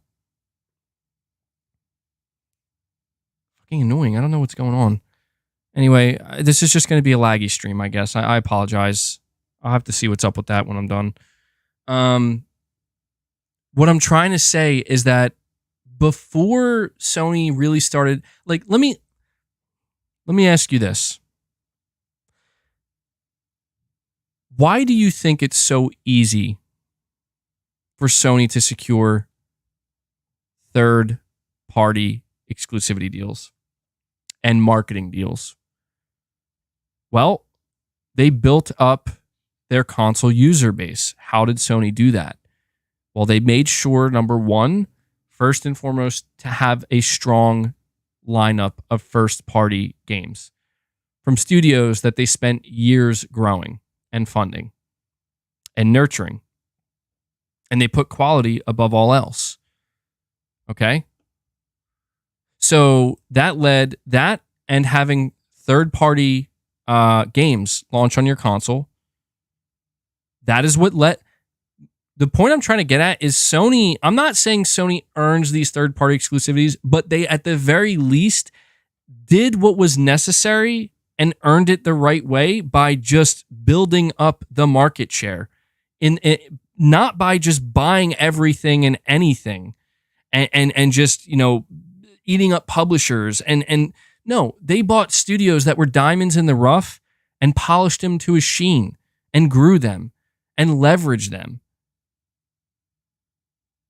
And in doing this, people responded very positively, and they went to go support the PlayStation. And before you know it, it was a lot easier for Sony to start, hey, maybe we can negotiate some marketing deals. Hey, maybe we can negotiate maybe some third-party exclusivity deals. These are all things that Microsoft actually did earn themselves during the 360 era. But they floundered, man. So that's why so many hardcore Xbox fans wish Microsoft would go back to the 360 days, because that's what Microsoft was doing. They were earning their stripes, man. They were putting in the work necessary. They were building it from the ground up. And they're not doing that. That's not what Game Pass is. Game Pass is not about building it from the ground up. It's about building some things, but those things are not going to be anywhere near enough and not good enough. So we have to buy the things. And that sucks, dude. And I get it. I always talk about how, like, oh, it's business. It's not about morals and ethics. I get that, but I am a human being, and I do have my own viewpoints and my own morals and my own set of ethics, I guess, and I can't help but inject that into what I'm seeing here. It's hard not to, frankly. AC Hook, you're saying Microsoft's end game is to kill console gaming while entering full force PC gaming and being the only service in a war with Steam and Apple. Sounds about right to me. Sounds about right to me.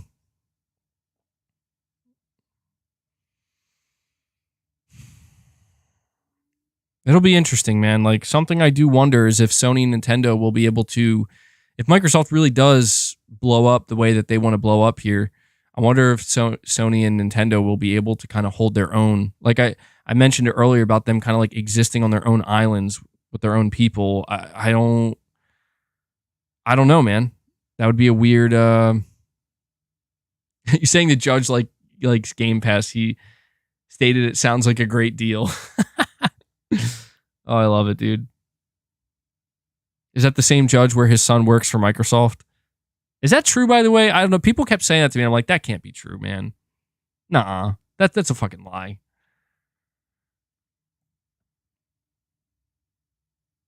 Ryan Christopher Peters, you're saying, hey, BG, do you believe future first-party games will be around 300 to 400 million for development budgets since PlayStation is forcing more live service? I mean, that's difficult to imagine, but if games keep getting, I'll put it to you this way: if marketing budgets for games keep increasing, which I think they probably will, but more importantly, if AAA game development requires more and more developers, that's why it's becoming. People are always asking, why is it so expensive? Why are these games so expensive? It's because of the talent aspect, man. Like development talent is more expensive than it ever has been because these developers know what they're worth, and they are good at what they do. And when you are trying to create bigger and bigger and better games, you're going to need even more talented developers on a single team. And so the idea of games eventually rising to, 300-400 million with marketing budgets, yeah, it is a possibility. Certainly, it could happen, and that won't be because of live service games. If anything, those live service games, PlayStation fans may end up growing to be very thankful for Sony's live service games, believe it or not. I know that sounds crazy, but if Sony has a couple of successful live service games, that's going to make sure that even if, because you have to understand the risk factors, what's so scary when those budgets balloon that much. It's like when, even right now, a game at like $220 million, if that game flops, oh my God, dude, that is going to hurt so bad. That is going to do some serious damage. If a game like that flops when you have multiple successful live service games that have recurrent revenue, it still hurts, but not nearly as much. It's still damaging, but not nearly as much. So, that's the game that Sony's playing, and I'm all for it. Like, I will never understand why people are against games getting bigger and better. Like, why would people be against that? I'm not saying every game has to be bigger and better, but I'm just saying if Sony's mantra is we want to keep making our games as big as we can and better, and that makes it more expensive and the teams get bigger, then look, I'm not saying there couldn't be a ceiling. I'm not saying that couldn't become problematic, but somebody's got to try to do it, and let's see where it goes, And if we reach that point where it's like, oh, okay, we've hit the ceiling. If we go past this point, games are only legitimately going to get worse. Then let's shrink it down back to where it needs to be. But I don't know that we're there yet. We might be. I don't know. We might be, but the fact that Sony is continuing to double down on their business model tells me that I don't think that's where we are yet. No.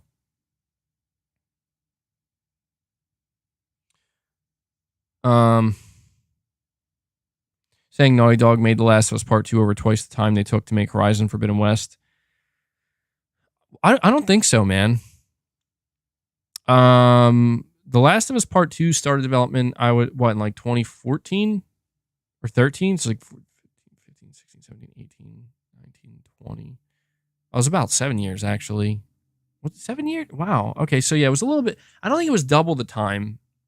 It was about 2 years longer, I think, which is a lot in development time. The Last of Us Part 2 did take a long time. Jim Ryan says Sony will be fine. Why won't MBG trust him? Well, because look, man, it's like, you have to be realistic when you're listening to these executives talk. Like I like that. Yeah. I'm not saying Sony won't be fine. I think it's more than likely that Sony or PlayStation as a brand will be fine. No matter what. I am ultimately afraid of what will happen to Sony's games, man. I know people are like, MBG, you should probably be more worried about the live service games. The reason why I'm not worried about the live service games is because there's only going to be so many live service games, and they're going to go one way or the other. They're either going to succeed or they're going to fail. but Sony's not going to stop making single player games. So I'm not worried about live service games. I'm worried about, what I'm ultimately worried about is Sony eventually being in a position like a decade from now with the PlayStation 6 where they have to continue to charge $70 for their games, you know, and their games are higher quality than they've ever have been.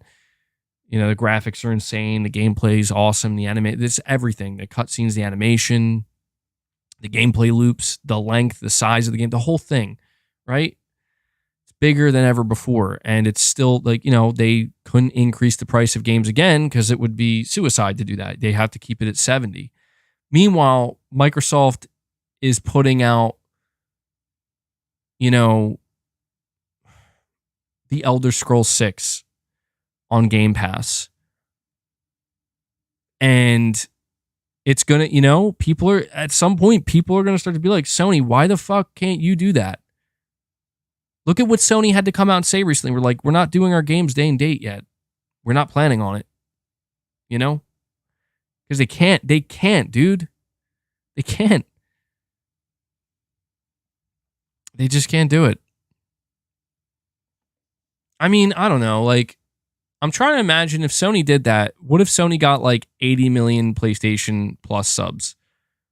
Would it be sustainable then? I'm not sure. Apparently, Sony seems to think not. Sony seems to think not. Perfect Image, you're saying it's Xbox's fault that Sony did first party around PlayStation 3. It's so, you know, that sounds so silly when you like say it like that, but it is true. It is true. I can thank Microsoft for the first party PlayStation that I see before me today, because you're right, dude.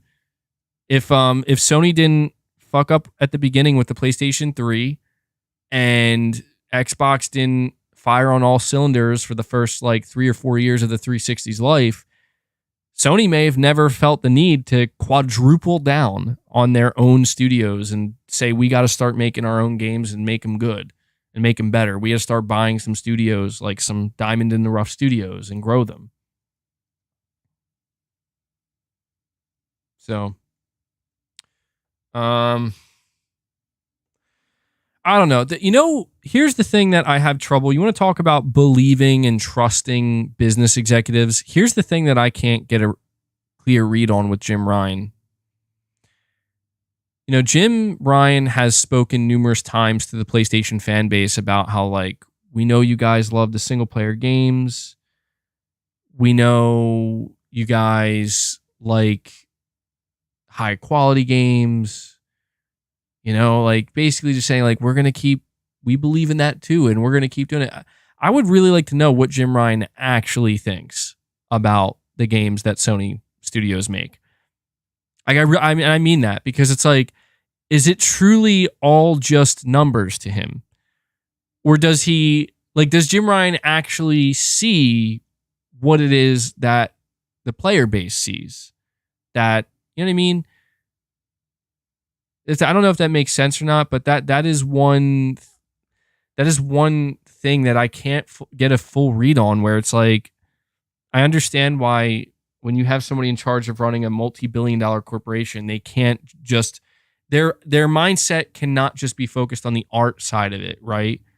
They have to be business oriented. But I do just wonder if Jim Ryan is the type of person and executive at Sony where it's like, I don't know, if their live service games do take off and they're making like way more money than their single player games, would he have no problem just being like, we're done with the single player shit?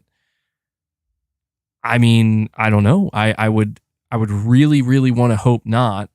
I mean, he's been with PlayStation since 1994, but maybe that is exactly who he is. Maybe he would be the first one to be like, this is about the money, dude. I don't know. I don't know Jim Ryan like that. But, you know, it's up to us, though, you know, to support that shit. Because if money is the only language they speak, well, then we gotta support what we want with our money. You know?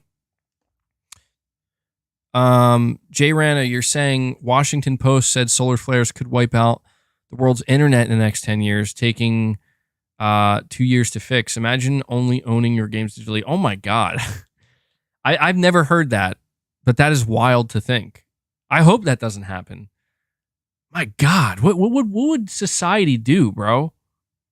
What would society do if the internet in its entirety was wiped out for 2 years? Like, we would survive, but bad things would happen, man. Bad things would happen. Shit. Man, what would I do? I don't know. You know, I gotta be honest, owning your games digitally, though, you know what? That's a great point if that's true, though, because if you own physical games and a physical video game console, if there's like a massive solar flare and you don't have internet for 2 years, there's going to be really bad shit happening in the world for those 2 years, no doubt about it. But at least if you're inside and bored, you can fucking play games, bro. You know? If you had an all digital library, you wouldn't be able to play games at all. Because I mean, hell, I don't know about you. Even if we were in an apocalyptic state, I'd still want to play games. Yeah, I want to play games. Why not? If I had the ability. No, I'm just kidding. If we were in a true apocalyptic state, I don't think anybody would be worried about playing games. But a solar flare wiping out internet for 2 years isn't necessarily an apocalyptic state, right? Like, that is kind of like humanity collectively would have to all look at each other and be like, we could get through this, right? We can make this work somehow, right? I don't know, dude. Maybe that would be the cause for the apocalypse. Fucking solar flare comes in, society collapses in the next 6 months with no internet. Jesus, sorry, I know somebody told me to stop saying Jesus. I apologize. I don't want to use Jesus' name in vain. But man, that would be bad. Top Shotter, you're saying everyone misses the message that Phil was implying in court to Sony. If you make deals that we don't like, we will buy the publisher and studio because we can. Thank you. You're right, Top Shotter. We all did miss that. We did, because that is literally the message they communicated. Hey, Sony, they started fucking around making these deals. We didn't like that. So we bought them to stop it. That's a pretty clear message to me. It's a pretty clear message to me. Dr. Moda989, thank you for the 20, man. You're saying, yo, shout out to Square Enix and Sega. Recently played 2 Kingdom Hearts games, Sonic Frontiers, Yakuza Like a Dragon, and Monkey Ball. All amazing games. Plan on playing Final Fantasy 15 and Final Fantasy 16 next. I hope Microsoft never touches them. Well, I think Sega just came out and said that they're not interested in being purchased by Sony or Microsoft, which is kind of funny. So I don't think you have to worry about Sega. Square, I don't know, man. I wish I could tell you the situation with Square, but I have no idea. Like, I think everybody has this feeling that Sony and Square will end up together. Like, that Sony at some point in time will end up announcing that they've entered into an agreement to acquire Square Enix. I don't know, though. It is crazy to think that one of the things we learned, and I'm going to talk about this in my video later, Microsoft planned on buying Square. And not only that, but making their games exclusive. They literally planned on doing to Square Enix what they did to Bethesda. And I don't know why it fell apart, but isn't that crazy to think? See, this is why Sony's got to be worried, man. This is what I'm talking about. This is who Microsoft is. This is what they do, man. This is what they do. So, Dr. Moda, I'm glad to hear that you're enjoying these games, dude. I got to start. I don't know. I've never played the Kingdom Hearts titles. I know my wife has always loved the Kingdom Hearts games. I'm now into Final Fantasy, though, so maybe it would be a lot easier for me to play Kingdom Hearts. I know they got Kingdom Hearts 4 in development. And yeah, people keep telling me to try Yakuza.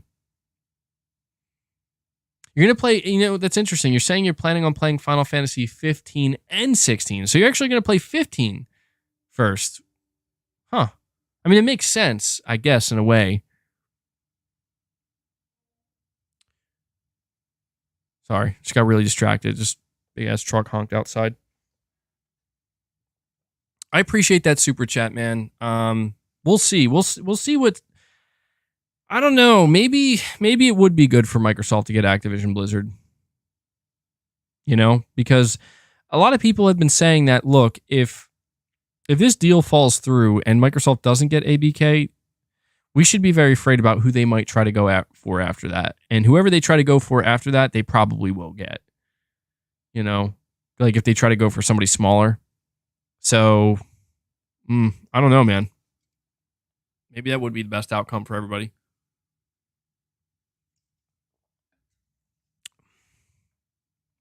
So thank you, Dr. Moda. Space D, you're saying PlayStation built their whole legacy buying and blocking everything left and right during the PS2 era. Now they're a household name. Now Xbox is doing it.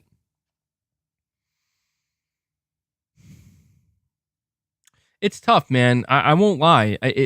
My history prior to the PS3 is not nearly as refined as, as everything that came after it.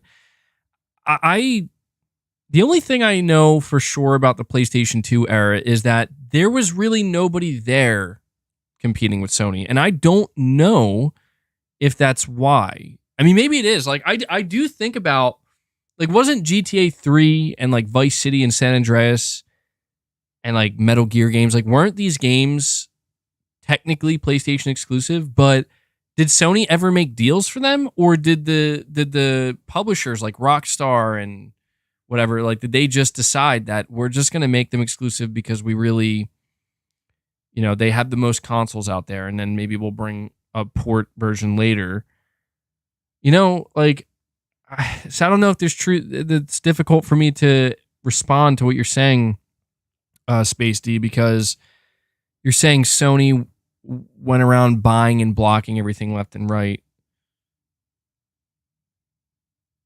So I see somebody saying, it's conflicting statements in the chat. Rockstar's GTA 3 was funded by Sony, but somebody else says that they just launched on the platform. Somebody else is saying Xbox declined them. Sony made GTA a thing, Nintendo. So it makes sense. I think I remember hearing that Nintendo turned it down, which is weird. Jay, you're saying that's not true. I might have to do some research, man. Because I won't lie. During the PlayStation 2 era, I was very young, and I was obviously not at all aware of what was happening. MBG, please recognize that your viewers are not informed just because they say it doesn't make it true. I'm aware. A lot of times I look to see what my chat's saying because I feel like it might trigger a memory, something I remember reading or coming across a long time ago. Microsoft turned down GTA. I gotta look in it. All right, let me see. Did Microsoft turn down GTA? Unfortunately, during the tumultuous infancy of the Xbox, the company turned down the deal. The little game that Microsoft executives thought wouldn't be bankable, Grand Theft Auto 3. No fucking way. Oh, no, man. Oh, no. No. Oh, that's bad. Holy shit. They had the opportunity to get GTA 3 and they're like, nah, we'll pass. Oh, man. Microsoft just can't catch a break, dude. Dude, this makes me even angrier. Because why am I not surprised that that's how it worked out? Come on, Microsoft. This is stupid. This is getting stupid. They turned down GTA 3. They turned down this. They turned down that. They keep fucking up. Oh. No.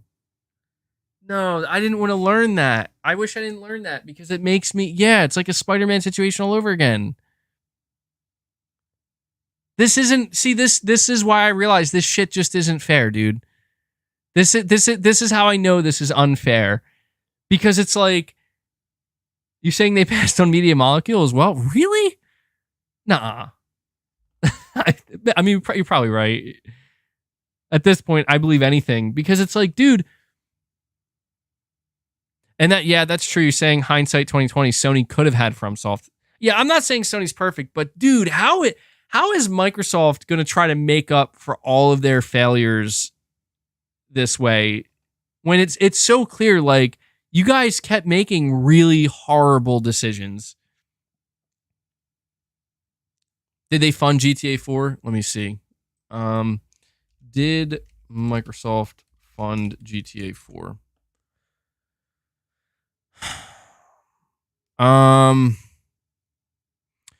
The only thing I'm seeing coming up is Microsoft paid $75 million to stop GTA 4 PS3 exclusivity. What? So this is a GameSpot article from 2010.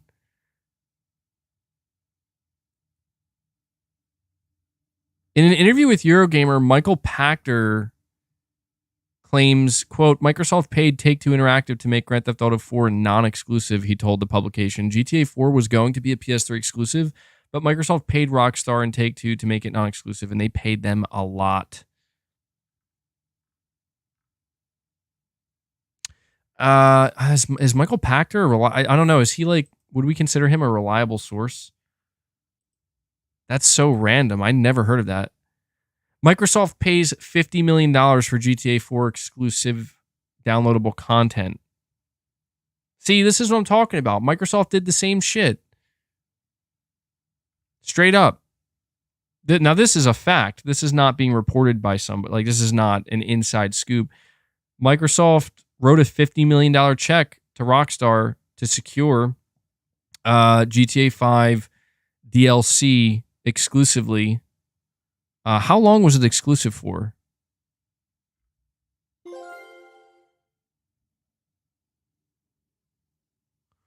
The company doesn't seem to think that a limited install base of the PS3 will hurt their sales. That's interesting. Yeah, it's just interesting to kind of look at the history of some of this stuff, man. That's crazy to me that Microsoft passed on GTA 3, though.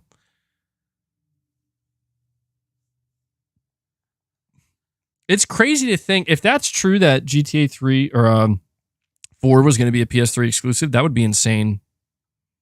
18 May, you're saying, although we don't know how this ABK will end, one thing we do know for sure is MBG's back is looking huge. You hitting lat cable pulls?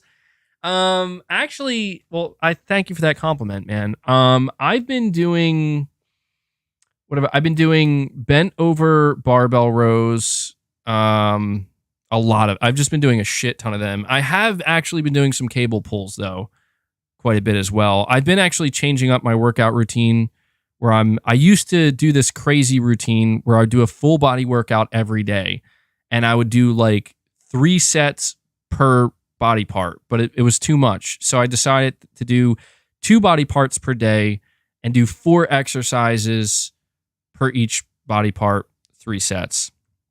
So basically what that translates to is I do that twice a week for each body part, and I'm basically doubling up.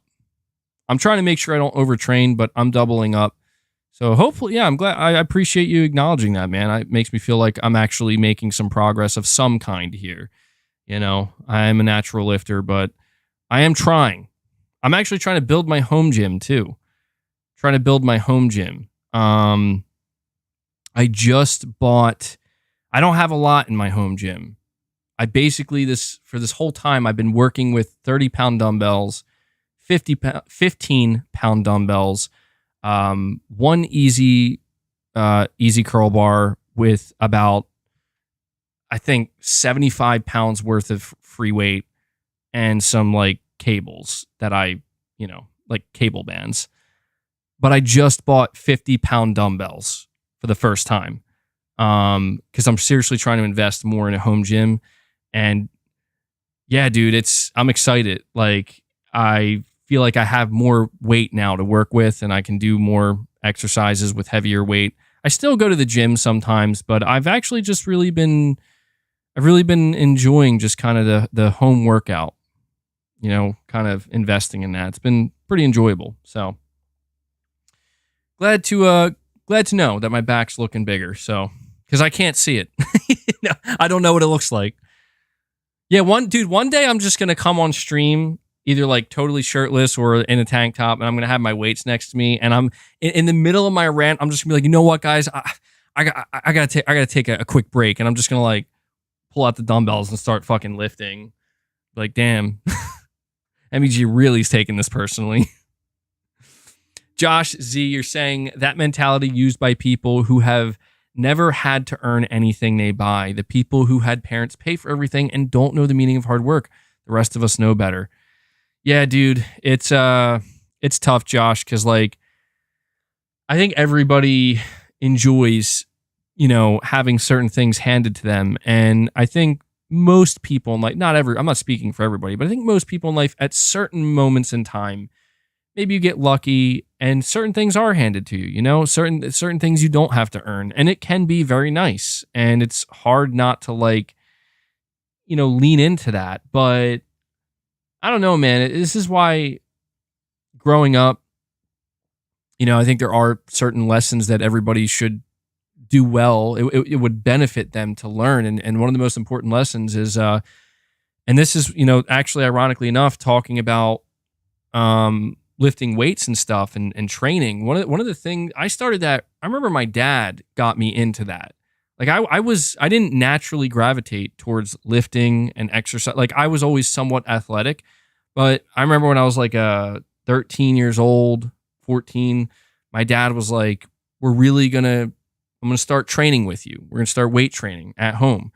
And I was like, not really into it. I'm like, okay, I guess. But he was like, we're going to stick with it.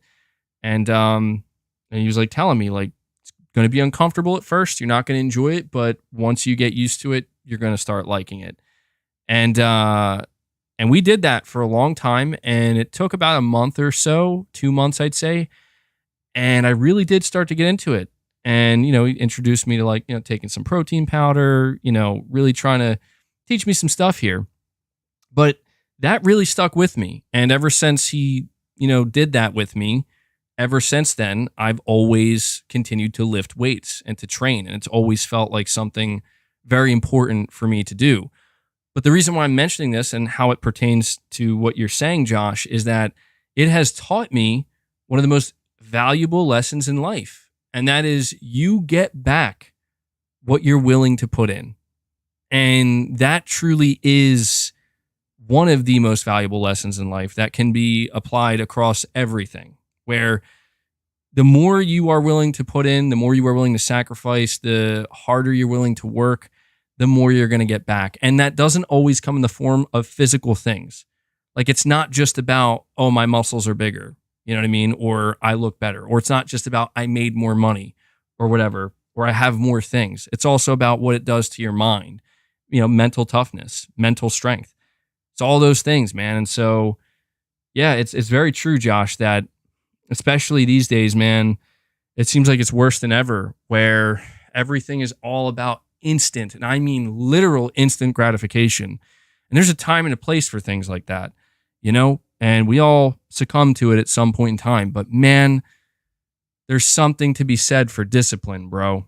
There is something to be said for discipline and hard work. And again, putting in that effort and getting something back for it. So I think that's another reason why I kind of am more of a traditionalist with a lot of things. Sometimes I feel like I'm an old soul or something, man.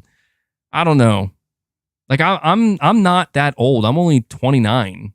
Maybe that's old. I don't know. But even at 29 years old, dude, like I look around and I feel like I'm fucking old. Like I look around at, the things that teens and kids these days that they're into, and that, the stuff that's popular. And I'm like, holy shit, dude, I don't get this. Like I'm like totally out of the loop.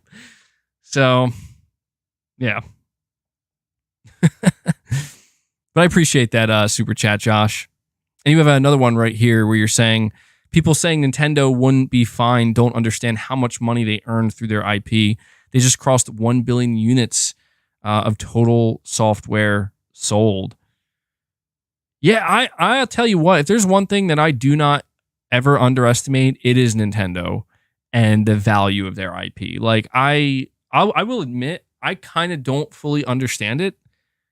And that might just be because I'm not super into Nintendo. And haven't been since I was basically a kid. And we've talked about that, Josh.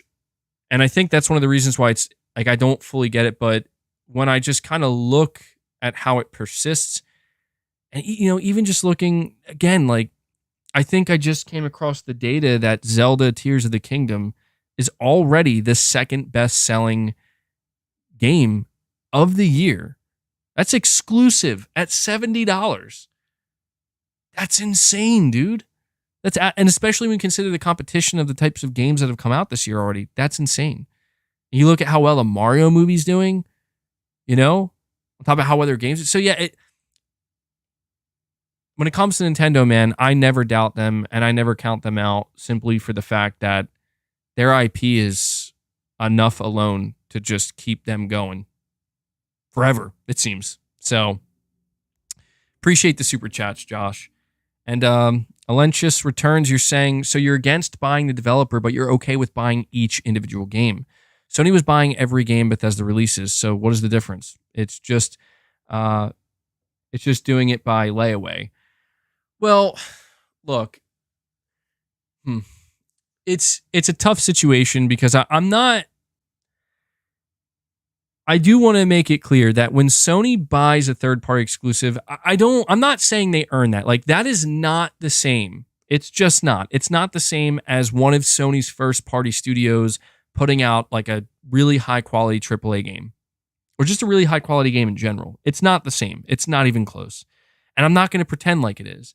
Like Spider-Man 2 or, God of War Ragnarok, these games, or Horizon, these games to me mean a lot more for PlayStation than Final Fantasy 16. And that is, I'm not saying Final Fantasy 16 is any less of a game.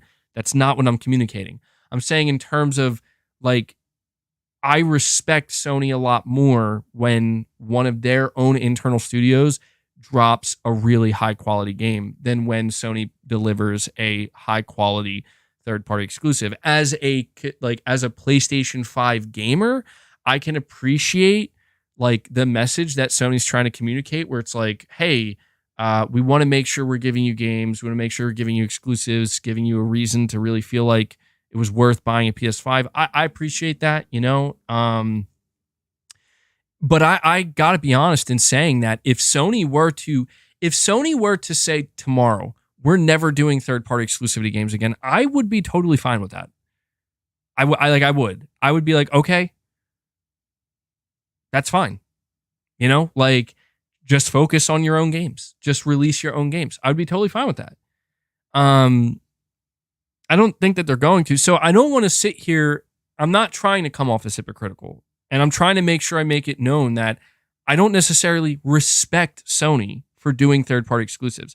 I'm just saying that I understand why they, as well as every other video game publisher, have done them and continue to do them. I have to also add to this with your, to respond to your super chat. And this isn't me. Like, I understand where you're coming from, man, but keep in mind, because you're saying here that Sony was buying every Bethesda release basically individually, and Microsoft just decided. You have to understand, I've spoken about this before, and it is a very important differentiating factor. Ghostwire Tokyo, Bethesda game, Sony secured as a timed exclusive.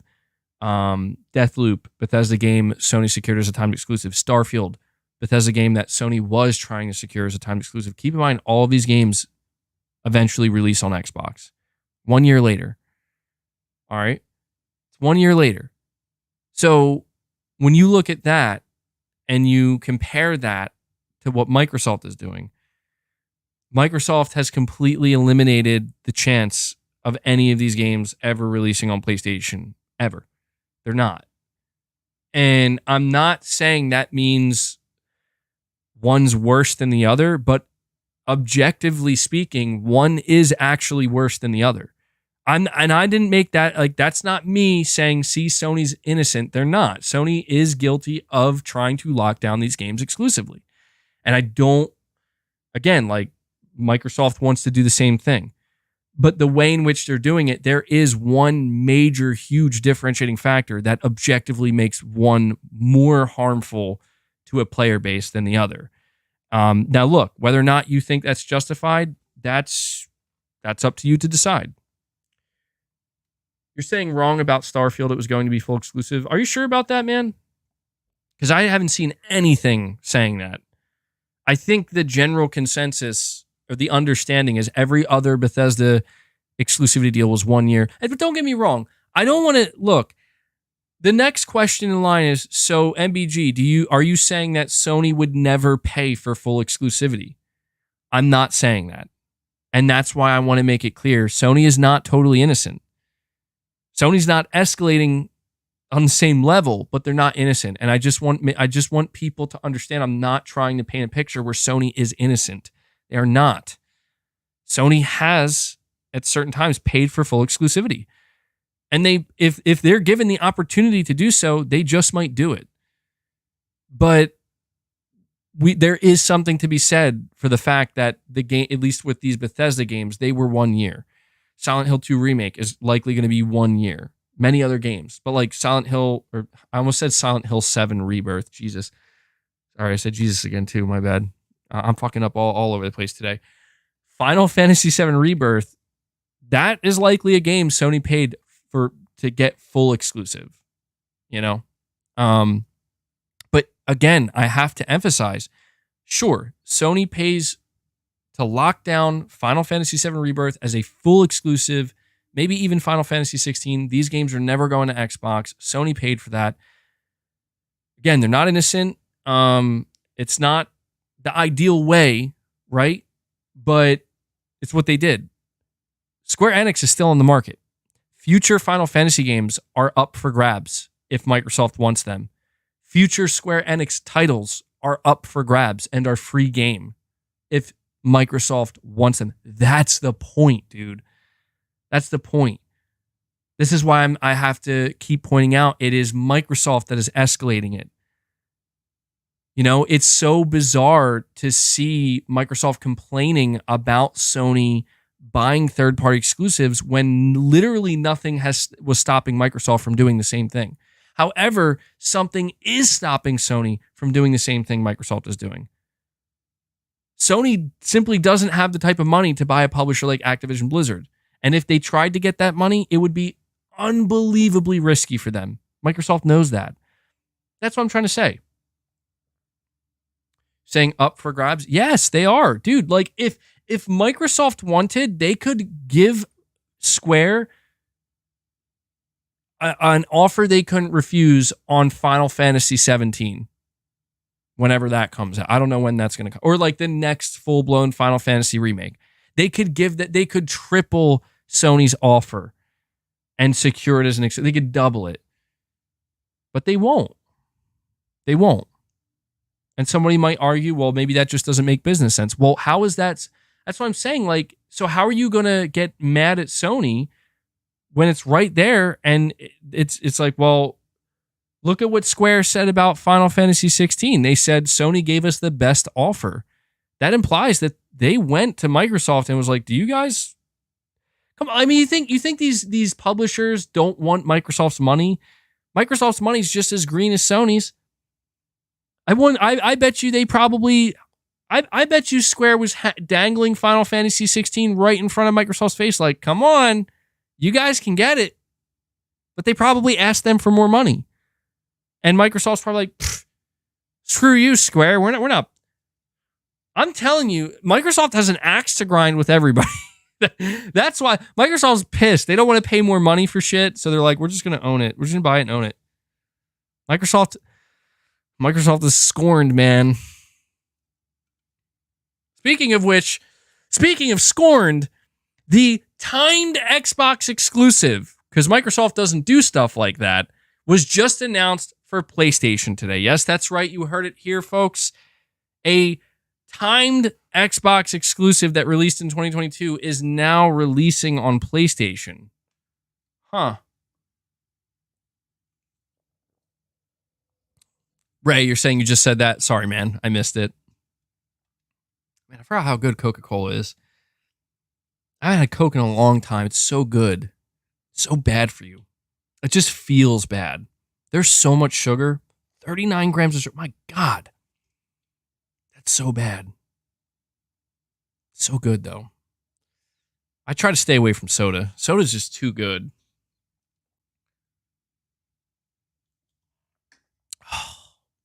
Like Pepsi. You know what's weird? I've always loved root beer. Root beer has always been like my favorite soda. But very recently, I don't know, does this mean something? You guys tell me what this means.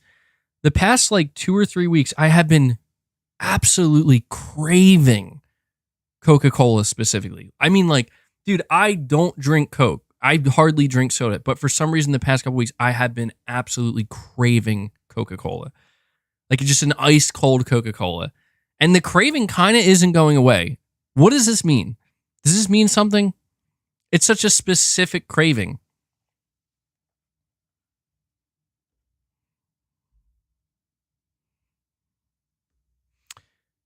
You allow yourself one Mexicoke per week. Terrible for you, but love them. Pregnancy? Oh, I'm pregnant. Oh, no. It's summertime. Have you been cutting sugar? I don't think so, no. The amount of people being like, MBG's pregnant, bro. MBG's expecting. I got a vitamin deficiency, bro. I would say that makes sense, but I don't think there's any vitamins in Coke. That's why I'm trying to think. I don't think there's anything in Coke that the body would need. You're just going to have different cravings throughout your life. Yeah, I'm having those pregnancy cravings, bro. Coca-Cola means you love life. Damn. Maybe I have diabetes. Oh, man. I hope not. I hope not. Yeah, I don't know, man. It's funny, too, because as I'm drinking the Coca-Cola, like I said, it's so refreshing. It is really good. But, man, I can just taste that sugar. It's there's so much. It's almost gross. It's great, but it's it's so close to being this is kind of gross, you know? I drink a lot of seltzer water and stuff, sparkling water, and it has no sugar in it. And so when you get used to that carbonation and then you drink a soda and you're like, oh yeah, it's that carbonation, but there's just so much sugar. It's holy shit. All right, let's keep this going.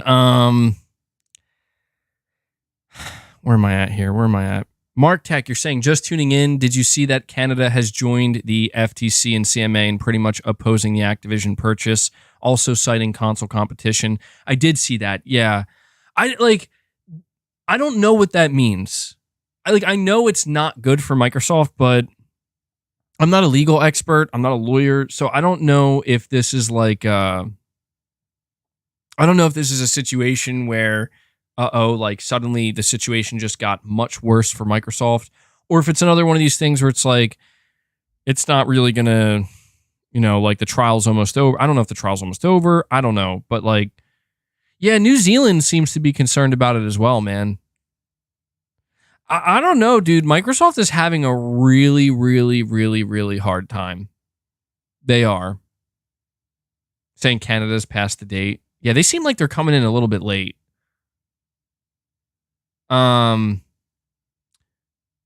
be clear, I see Capono saying the deal is staying blocked. MBG gets his way. So it's kind of a weird thing. I know I have been very unhappy with Microsoft and them buying Activision Blizzard, but I won't lie to you. I would be a little bit hesitant to celebrate that. A part of me would have to celebrate it. Did you hear that the his kid works directly for Microsoft? Yeah, it's a little weird. It's a little weird. Not sure what's going on there. I mean, I guess he can't help it. I don't know. Of all the judges you could get, you get the one whose kid works at Microsoft. let's just find out his kid works in the Xbox division too. As much as I would want to celebrate the ABK deal getting blocked, I would be a little bit hesitant to celebrate too much because I don't like the assumption is that, well, Microsoft lost and they're going to pack it up and go home. It's like I don't think so, man. You know, I think at that point, well, I don't know because people have told me, and I don't know who to believe, truthfully. And I don't know where to look to get actual concrete information on this. People have said if this deal goes through, then Microsoft can still go about basically acquiring whoever they want. But then other people have said that they can't. People have said that if the deal gets blocked, Microsoft can try again, acquiring somebody else, and they won't stop. So, you know, I guess I'm just kind of left with the question mark here, where it's like, so which is it? You know, like, how far can Microsoft go? Can Microsoft actually ever be stopped? If Microsoft just wants to keep buying and buying and buying, even if they get blocked, saying it, when you say it will be harder, does that work both ways? Like, will it be more difficult for Microsoft to get another deal through, whether this gets blocked or goes through? Like, if it gets blocked, does that make it inherently easier for them to get a smaller publisher? Boss, why are you doing that? Come on. Come on, jump up. I know you can do it. For all companies, it works both ways.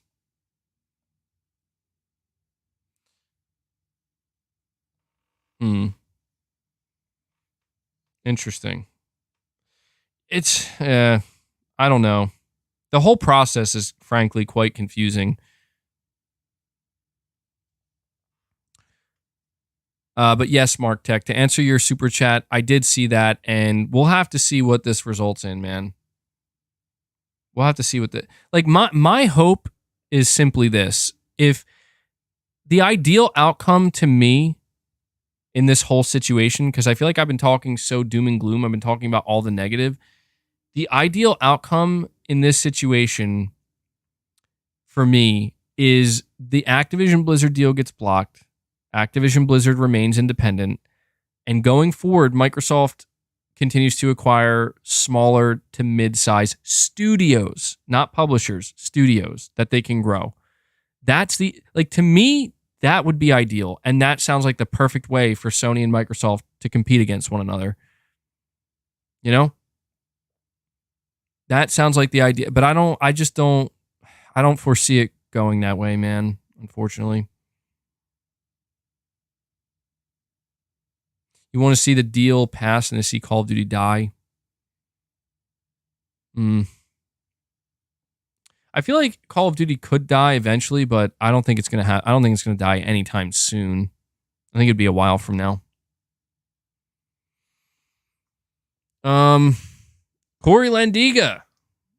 Corey, I feel like I haven't been seeing you around as much, bro. You've probably been here, though. You've probably been here. You're saying no subplay until production price is covered? Question mark. Oh,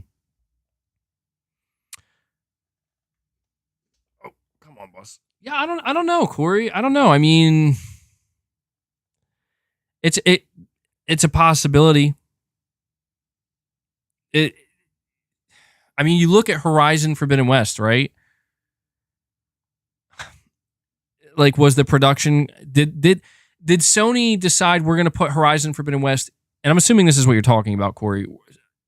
Sony's going to put Horizon Forbidden West into PlayStation Plus in February of 2023 because it not only made its production and marketing costs back, but it made a profit. So now we're going to put it into PlayStation Plus. I don't know, because that's the thing is we look at many other games that have not been put into PlayStation Plus yet. Well, actually, hold on now. Actually, hold on. How many PlayStation 5 first-party titles have not been put into PlayStation Plus? God of War Ragnarok. Yo, stop by. Hey. Stop biting. He's I swear, man, he does this. He comes up here, he's like, I'm gonna start biting your cord. Like, I'm right here, bro. Like, I'm right here. The only one I can think of right now is God of War Ragnarok. Oh yeah, true. The Last of Us Part 1. Okay, so there's 2. Spider-Man was removed. That's true as well. Yeah, I don't know, man. You might, Corey, you might be on to something there, dude. You might be on to something there. Well, no. See, I don't know. That's a tough one because God of War definitely made a profit a while ago. True, GT7 isn't on there yet either. To be honest, Corey, I don't know that there's a very clear-cut pattern to how Sony handles putting first-party games onto their service. I don't think it's clear. I think that I think it really is just on a case-by-case basis, essentially. And that's how they do it, if I had to guess. But we'll see. We'll have to keep an eye on that. Baddest Dragonite, you're saying Game Pass is good for everyone involved. I understand where you're coming from, Baddest Dragonite, and I get that. But I'm just trying to encourage people who only see Game Pass as a good thing. I only am encouraging people to understand that there's two sides to every coin. For example, somebody might say to me, MBG, do you see anything wrong with the way Sony does AAA exclusives? Or not just Sony, but modern day AAA exclusives. And I do. I can see both sides to every coin. For example, I love the way Sony handles their exclusives. I love the fact that they're going bigger with their games. They're trying to push it even further. They're trying to keep them super high quality. But on the other side of the coin, because of that, as we talked about, the budgets are ballooning and the risk is ballooning. And it is much more encouraging for Sony to try to play it safe. Let's make sure we only go for the big hitters. Let's make sure we're only, doing sequels, or if we're not doing sequels, I'm not saying this means Sony isn't going to do new IP. They are, but I guess I'm just saying that the potential downside to going down that road, Sony's road, because I could make that same argument. I could say that the way Sony handles their exclusives is good for everyone involved. PlayStation, you know what I mean? And keep in mind, everyone involved. That would mean it's good for Sony because it's good for their business. It's good for their development teams because they're going to make a pretty penny, right? And it's good for the consumer. And somebody might say, well, it's not good for the consumer because it's $70, but that's where the argument is made. So again, I understand where you're coming, and you might be right, man. Look, everybody involved in Game Pass. Is it good for everybody involved? It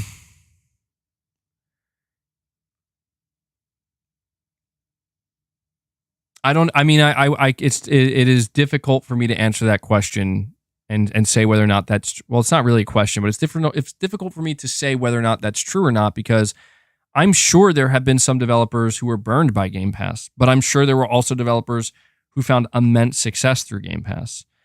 So I guess if I had to respond, I would say I'm not entirely convinced that it's good for literally everyone involved. Saying MBG just doesn't need to save money on gaming. No, it's not that either. It's not that. I totally respect and understand people wanting to save money. I like to save money too. You know what I mean? And I know that, Space D. You're saying devs are getting paid, it's not free. I know that. I'm just saying I have seen a couple of I've seen plenty of developers say that Game Pass helped their game. I have seen some developers say that it did not help their game. And killed sales of their game. So that's a risk you're taking with Sony or Microsoft going into a subservice. But I guess I'm just trying to say that, like, it's not about, to me, the question of, is it worth the money? That is the more important question than the, is it saving me money? And I get it. To a lot of people, Game Pass is absolutely worth the money. And I'm not arguing that. I always have to emphasize this because I think people think I'm trying to argue that I'm trying to say Game Pass isn't worth the money. I'm not saying it isn't. Okay, especially now, right? With a game like Starfield coming, a lot of people, it's going to be well worth the money. To a lot of people, just being subscribed and constantly having access to that rotation of games, I get it. But I'm just trying to get people to see that with a Game Pass model, there's always been the concern of, does it facilitate higher or lower quality? And that is a question that we still don't have an entire answer to, because look at 2023, right? 2023 is a weird year for Xbox Game Pass because on one hand, it's like, I could say it facilitates terrible quality because of Redfall. But on the other hand, we could say, or maybe it facilitates very high quality because of Starfield, assuming Starfield launches in a good state, right? So it still is in that kind of unproven state, but that's where I guess I'm trying to communicate that I do not believe quality is at the center of Game Pass, because here's why. It's as simple as this. Why would it be? Why would Microsoft prioritize quality over all else? It doesn't make sense. When Microsoft knows that one of the most important things for them is having a consistent rotation of games and a low price point, it literally makes no sense for them to have quality as the number one priority. The number one priority for Microsoft and Game Pass, very likely, and I think this has been proven, is diversity and quantity. And quality has to be there. It does. Don't misconstrue what I'm saying. I'm not saying Microsoft doesn't care about quality. They have to. You can't release just trash over and over and over again. That'll sink your sub service just as quick as it'll sink anything else. But what I'm trying to say is that when you consider the fact that the price of entry is $10 or $11 now, $11, it literally doesn't make sense for quality to be at the center of that. Diversity and quantity is likely at the center, and quality is likely behind. It's right behind that. But we have to make sure they're good games. But we had to ask ourselves, why did Microsoft release Redfall? Why? And it was obvious. It was because it's something. You know what I mean? Or maybe they just released it because, I don't know, it'll make their comeback a lot easier when they... you can't even say... I would like to say... I know that's the easy answer. They released Redfall because of quantity. Actually, I think they released Redfall because they were scared. I think Microsoft was actually scared what might happen if they have to tell people, we're basically about to go 2 years with no major releases on Game Pass. Because that is kind of scary. You know what I mean? So the one advantage that Sony has, and I think this is true, the one advantage that Sony does have by sticking to the premium price point and the traditional model is it is easier for them to prioritize quality. It's literally easier for them to prioritize quality because they have to. Do you get what I'm saying? When you have to sell your game and a lot of copies of your game at $70, there's no question about it. The quality has to be there in spades. Because if it is not, it will not sell. That is the inherent fundamental difference between Microsoft's business model and Sony's. Now, that does not guarantee that every single Sony game will be high quality, just as it does not guarantee that every single Microsoft game will be low quality. But we have seen a pattern after all these years, and that pattern pretty much says that much more often than not, Sony's games will be very high quality.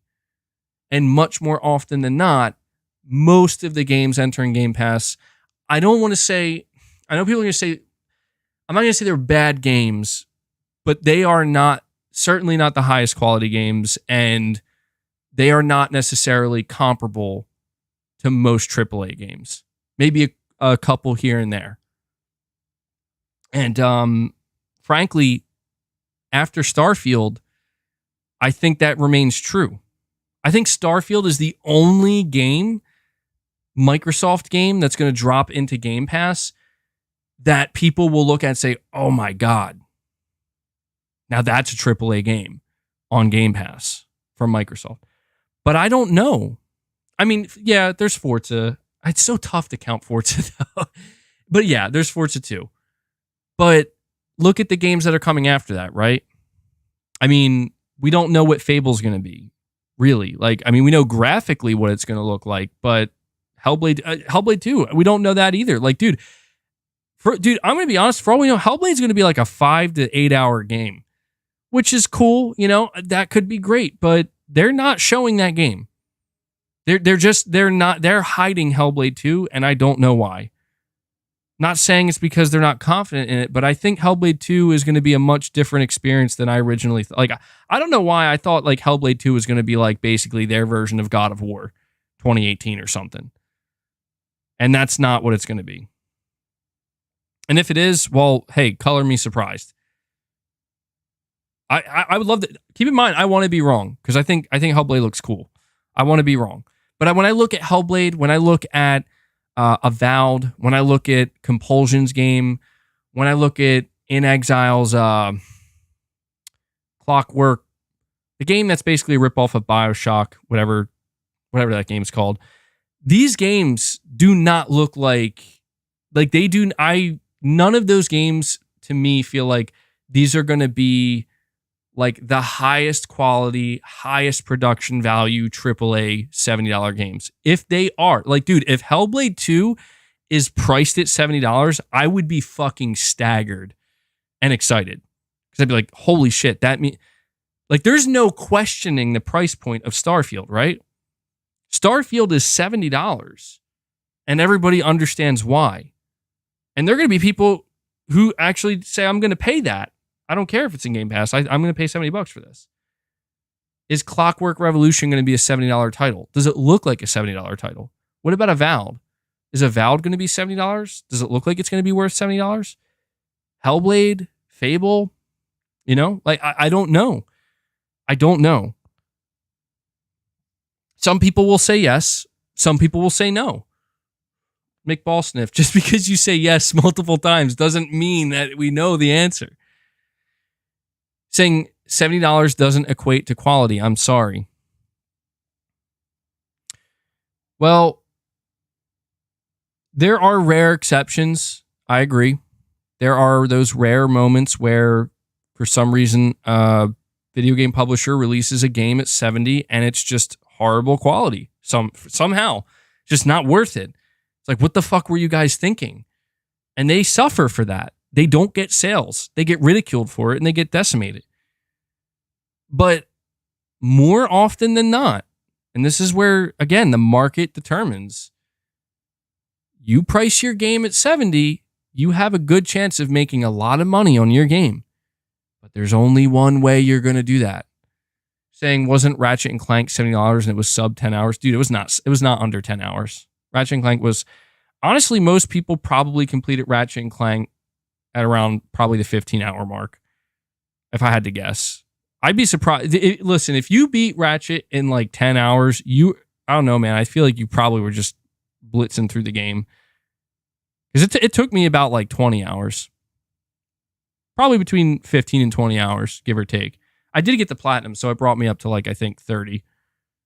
But look, I'm just saying it's not also just, I don't want to make it sound like length of a game should determine whether it's $70 or not either. I think it can be worth 70. It's a tough sell. I think the shorter your game is, the harder it is to sell it at 70. But there's no denying that when people see a $70 price tag, they do kind of expect, and it's natural. Like you expect, I'm at least going to spend like 25 to 35 hours in this, right?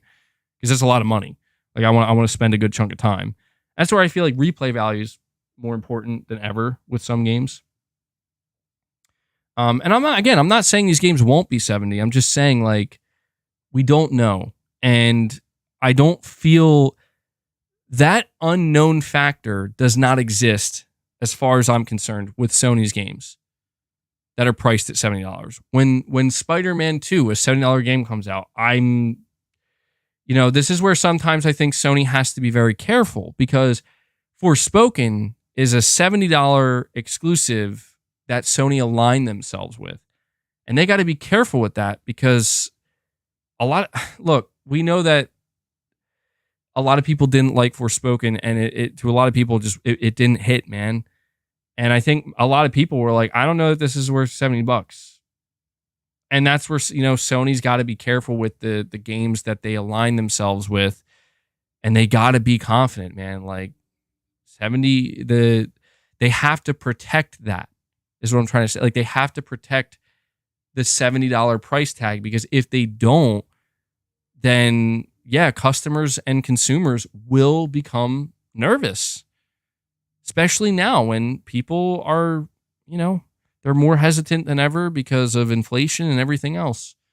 So it's not that I'm against saving money. I'm not. It's just when I see a publisher selling a game for 70, my automatic assumption is, well, it has to at the very least be pretty good quality. Because if it's not, I don't know why the hell you're asking for 70. And to be fair, I'm trying to think of all the games that I paid $70 for this year, and if any of them didn't feel worth it. I bought Dead Space Remake. That was well worth it. Bought Resident Evil 4 Remake. That was worth it. Hogwarts Legacy, worth it. Dead Island 2, surprisingly worth it. I was a little bit nervous about that one, but that was actually really good. Final Fantasy VII Remake, worth it. What else did I buy? I feel like there's another one I'm missing. But the point is, like, these games that I've spent $70 on, like, they all felt worth it to me, man. Yeah, Resident Evil 4 is 60. True. That's true. It's certainly worth it at 60, too. Saying I'm that guy that will never pay full price. And I'm not saying there's anything wrong with that. Like, if you're somebody who's willing to wait for the price to depreciate, that's totally fair. That's totally fair. Drive by Joe, you're saying your house is the first to raid. Damn it. Damn it, Drive by Joe. Michael G, thank you so much for the $20 donation, man. You're saying Microsoft is no stranger to antitrust lawsuits for potential monopolies. That is what everybody is missing here. They aren't trying to compete. They're trying to be the only player. Game Pass will not be the best deal for long. Yeah, dude, I gotta say, I was a little bit disturbed at how much no one seemed to care about Microsoft raising the price of Game Pass and their consoles. But especially Game Pass, where they're just like, yeah, we're raising the price. And everybody's just like, okay. It's like, okay, I get, I'm not saying people should be losing their shit. But I'm just saying, and it now begins where Microsoft has made it clear that we are willing to raise the price when we feel it necessary or when we want to. And, I think people need to be understanding of the fact that that's going to continue to happen. And the less competition Game Pass has, ultimately, and the more value that they, try to pump into it through these massive acquisitions of publishers, the higher the chances are that they're going to, they're probably going to continue to raise that price. I don't think it'll go too crazy, but That's the thing. Michael's not off the mark here. Like, we do have to consider what company we're talking about. You're right. They are no stranger to antitrust lawsuits because they've tried to do this many times in the past. They have. And it's unfortunate. So we'll see, man. We'll see where it leads. But Michael, I really appreciate that $20 super chat, dude. Josh Z, again, you're saying MBG Japanese business law has certain stipulations that prevent American companies from purchasing them. Plus, culturally, Japan takes honor very seriously and would never sell to an American company. I've heard about that, man. And yeah, when it comes to how Japanese companies conduct themselves, it's funny that there were like rumors coming out from like certain insiders and whatnot that were claiming, basically that they were insinuating that Microsoft did something that upset Square Enix and made Square Enix be like, wow, like we don't, I don't know. I just remember hearing that. I forget from where, but it would be so ironic and kind of funny to think that it turns out that Microsoft offended them because they were like, we want to buy you. And they Square just got really super offended and was like, how dare you? You know what I mean? And they're like, we hate you now. Sounds a little bit ridiculous, but Josh, yeah, I don't know like Japanese law, right? Like I don't know what their law is with businesses and how that works, but I have heard that over the years that it's just not easy at all, or in some cases even possible for an American company to buy a Japanese one. Like I don't know that it's like completely impossible, but yeah, this isn't the first time I've heard about that. And it's true, the Japanese culture, they do take honor seriously. And I appreciate that. I like that. There should be more honor in things, there should be. So thank you, Josh. I appreciate the super chats, man. I really do appreciate that support, bud. And then we have Mark Tech saying, when people say I have much money on Game Pass, I save so much money on Game Pass. It's weird because most big games don't launch day one on it. Not a single game I bought in 2022/23 was on Game Pass. And that's another, and that's I think why people, when they say that, they have to mainly be referring to Xbox games, but that kind of doesn't make much sense because it's like, I mean, even Xbox hasn't had many games of their own launching. So I feel like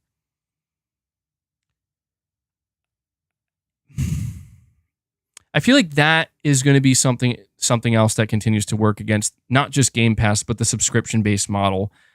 I know that a lot of Game Pass subscribers and people who support Game Pass got very upset at what Jim Ryan said and what Bobby Kotick said yesterday. And I get it. Like, they're the business executives of billion-dollar corporations. It's not, you don't want to side with them, when they're talking about what's bad for publishers. But it's not so much about siding with anything. It's about trying, again, I try really hard to get people to just have some level of understanding.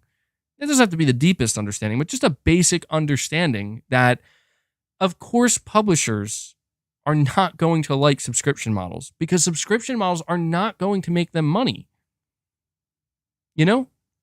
And if anything, subscription-based models are going to severely hurt them.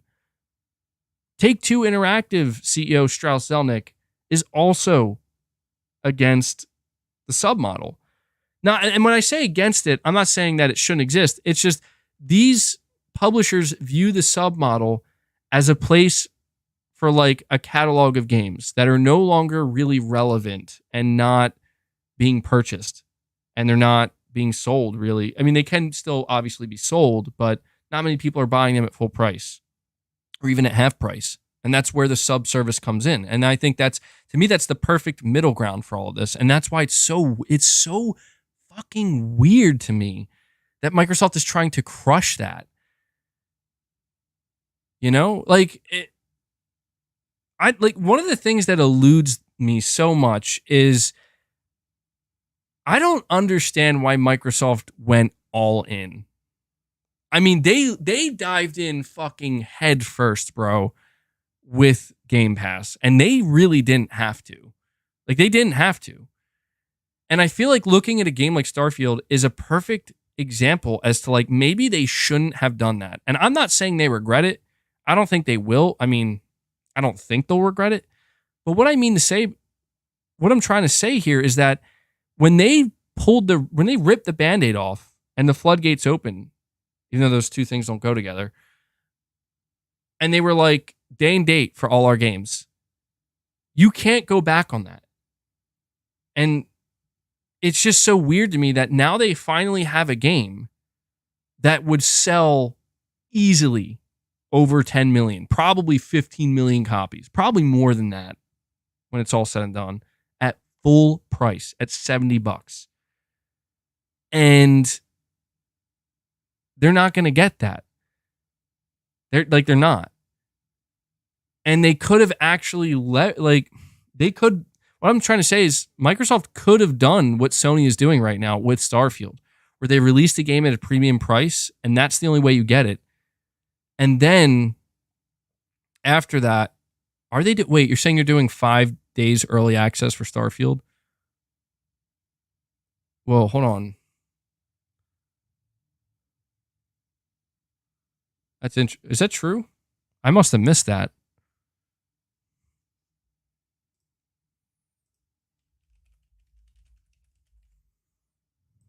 Starfield or September. Oh my God. Wait. But if you're subscribed to Game Pass, you get access to that, right? Okay, so that is true. Starfield Game Pass early access. Pre-order to play day one on Game Pass. 5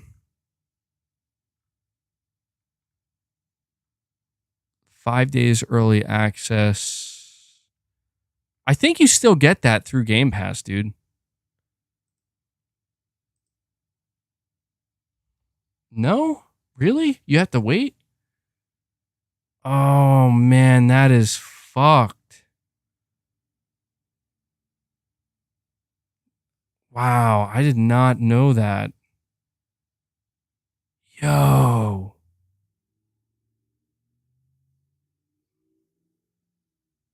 That's crazy. I don't know how I'd miss this. Oh man, dude, they are getting their cake and eating it too. Fuck. Oh man, they're doing it. They're doing it in just a much more condensed. They're actually doing exactly what Sony does in a super condensed version. Oh, that's rough, bro. That's rough. I mean, it's not like, it's just, wow, that is I don't know what to say about that. That's so, saying it's $36 if you got Game Pass. I don't know. Everybody's saying that you need to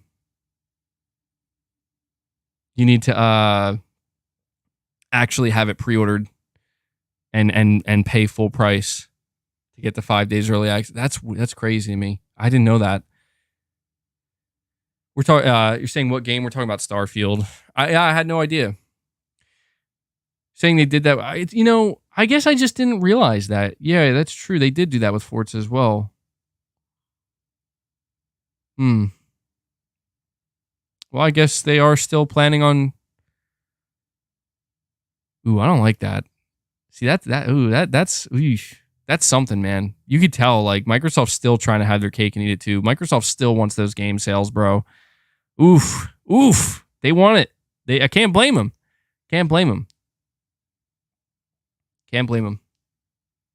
MBG, $32 if you have Game Pass. You can buy the DLC without owning the game.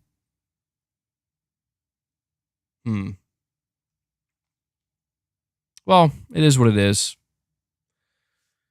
I'm just, you know what? I gotta say, I'm just surprised they still do that. I am actually genuinely surprised that Microsoft still does that early access stuff because it's like, I don't get it. If the most important factor is subscriptions and Game Pass and not sales, why? Is it just for the extra money? Is it? The only thing I can figure is to have your cake and eat it too, man. Get sales and get subs. Kind of smart, I guess. Check this out though. I wanted to be sure to read this to you guys. All right, I have this article here. I'm really late to this, but check out this article. Xbox Game Pass deals often block PlayStation Plus releases. This is what Sony is revealing. Sony has revealed that contrary to Microsoft's claims, it is in fact Xbox Game Pass that often mandates exclusivity, blocking out PlayStation Plus releases. In August of 2022, Microsoft claimed that Sony pays for what it calls, quote, blocking rights, end quote, to keep games off of Game Pass. According to documents submitted by Sony in the Microsoft and Activision versus FTC court battle, it is Microsoft that requires subscription exclusivity. The documentation in question, which has now been pulled but has been seen by multiple outlets, reveals that Microsoft and Sony make competing bids for games to go on their respective sub-services. Sony claims that it does not typically require subscription exclusivity, but Microsoft is more aggressive on that front. Two of the games that Sony lost the bids to were Valheim and Immortality. Quote, Microsoft often requires that titles included in Game Pass, particularly titles offered on Game Pass the same day as they are released, are not made available on other sub-services, end quote. Now, there are some people hearing this that are like, duh, obviously, but let's not forget that, yeah, last year there was this whole fucking smear campaign, I guess, against Sony, basically shitting on them because, oh, look, Sony signed these deals and they have these clauses and whatnot. And people were trying to explain that, dude, Microsoft has that too. Like, Microsoft literally does that exact same thing. But, you know, as always, a certain group of people were screaming and hollering about it, and they're still going on today about how Sony's trying to block this and block that. It's like, dude,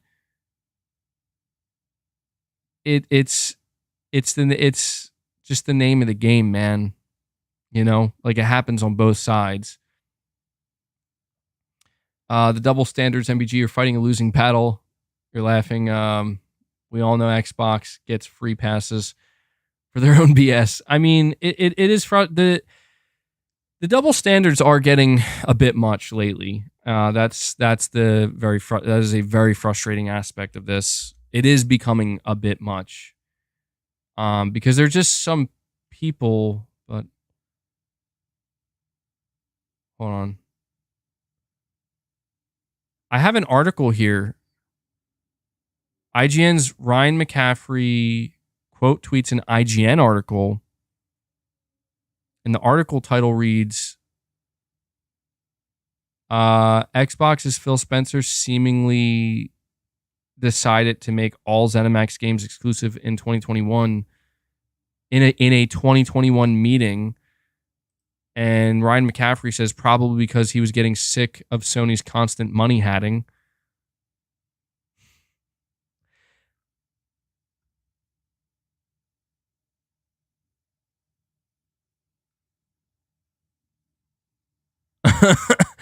So Ryan McCaffrey says, and yes, of course, Xbox has done this before. All I'm saying is that Xbox tried not doing that, and now the decision has been made to bring the gun to the gunfight instead of a knife. No, that's not the equivalent. No, Microsoft went into a knife fight with Sony with with their fists. And they lost, and they got mad. And so rather than bring a knife to the knife fight, they brought a gun to the knife fight. That's essentially what happened here, at least in my opinion. But it says here, during Xbox CFO Tim Stewart's time on the witness stand, the FTC called attention to a chat conversation from November 2021 between Stewart and Xbox's Matt Booty. The two were messaging about a recent monthly business review meeting between Xbox and ZeniMax, where Phil Spencer apparently made the call to make all ZeniMax games exclusive going forward, not just new IP. Stewart was asking Matt Booty about what happened during the meeting. Quote, all games going forward, asked Stewart. Not just new IP, but all games going forward. Wow. Booty confirmed this during the chat conversation, writing, Phil Spencer told them all titles going forward are Xbox exclusive. See, this is fucking horseshit, bro. It's more of it comes out. Look at that. More of it comes out. Good old Phil Spencer. The same Phil Spencer that said exclusives are against what gaming's all about. They're all fucking snakes, bro. Oh, it's just new IP. It's on a case-by-case basis. Fuck off. This is what I mean, man. This is the shit that, just fucking admit what you are, Microsoft. Just admit it. I don't know what, come on, man. Stop with the bullshit. You want those fucking exclusives. You want to take that shit away from Sony. Just admit it. Stop hiding it. Stop trying to convince your fucking fan base that you're some kind of, stop with the nice guy act. God damn. And you know what's so sad too? When I look back to 2021, the amount of fucking lying that Phil Spencer was doing, the amount of lying that man was doing right in front of everybody. Fucking A, dude. But let's all focus on fucking the fact that Jim Ryan said that publishers don't like Game Pass. Fucking Jim Ryan. Holy shit, dude. It just gets worse for Microsoft. I'm not surprised by any of this, by the way. I'm really not. LMAO, MBGB snapping. I'm only snapping because, dude, the literal shit that people are running with is getting deconstructed in real time by these emails, by these fucking executives who are, they have to show this shit.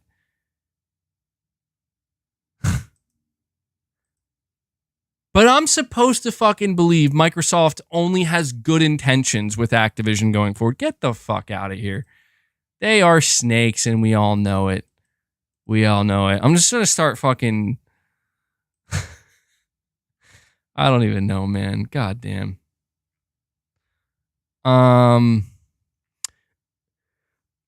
Baldur's Gate... Sorry. We have an article here. More bad news for Xbox. Baldur's Gate 3 is still coming to Xbox, but it may require compromises to get there. Speaking to IGN, founder and creative director Sven Vince, I guess his name was asked why the game is coming to PC in August and PS5 in September, but still doesn't have a date for the series consoles. According to Vince, the issue lies with Microsoft's policy that requires games to have the same gameplay features on both there is considered acceptable by Microsoft, given that it's less powerful than the Series X. What isn't considered acceptable, however, is the removal of modes or other features. The issue then, as confirmed by the studio in February, is that the split-screen co-op mode runs perfectly well on the Series X, but is struggling to run on the S. Explaining the complexity of the co-op mode, he says, you're very free in what you do, more free than people expect. This means that you can run into a really big city that's much more dense than people expect. You can do all kinds of craziness, so it requires a lot of optimization. On certain platforms, we're just faster than on other platforms. It's not what was planned. Our plan was that we wanted to have a simultaneous release, but we've been on this game for a long time. It's a really big game. The amount of things you can do in it is insane. There's constraints we have to overcome, so we just work on them. Vince also conceded that there ultimately may have to be some compromises made to release the Xbox version, but chose not to go into further detail. It's obvious what the fucking compromise is going to be. They're going to have to remove the split-screen co-op mode because of the Series S. What a fucking... Dude, what a joke, man. And we got Ray Hugh coming in, dropping 5 membership gifts. Thank you so much. I feel like we haven't gotten membership gifts in a little while. It's been a little while. We got Ray coming in, dropping some. Thank you so much, Ray. Let me get this up here. Ray, I'm going to give you I'm going to give you Keanu. I'm going to give you an Arnold.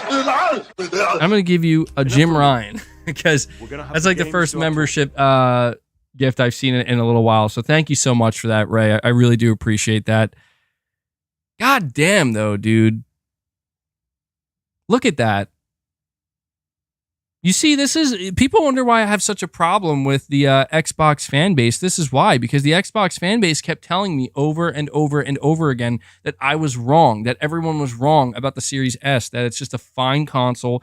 There's nothing wrong with it. It's not going to cause problems. It's not going to hold games back.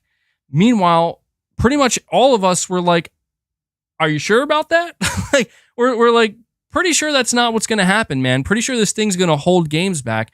Flash forward nearly 3 years, and we have a literal developer coming out saying, yeah, we're going to have to make compromises on all the Xbox versions because we just can't get this thing running. And we got Smurf for the win coming in with another 10 memberships gifted. Damn, dude.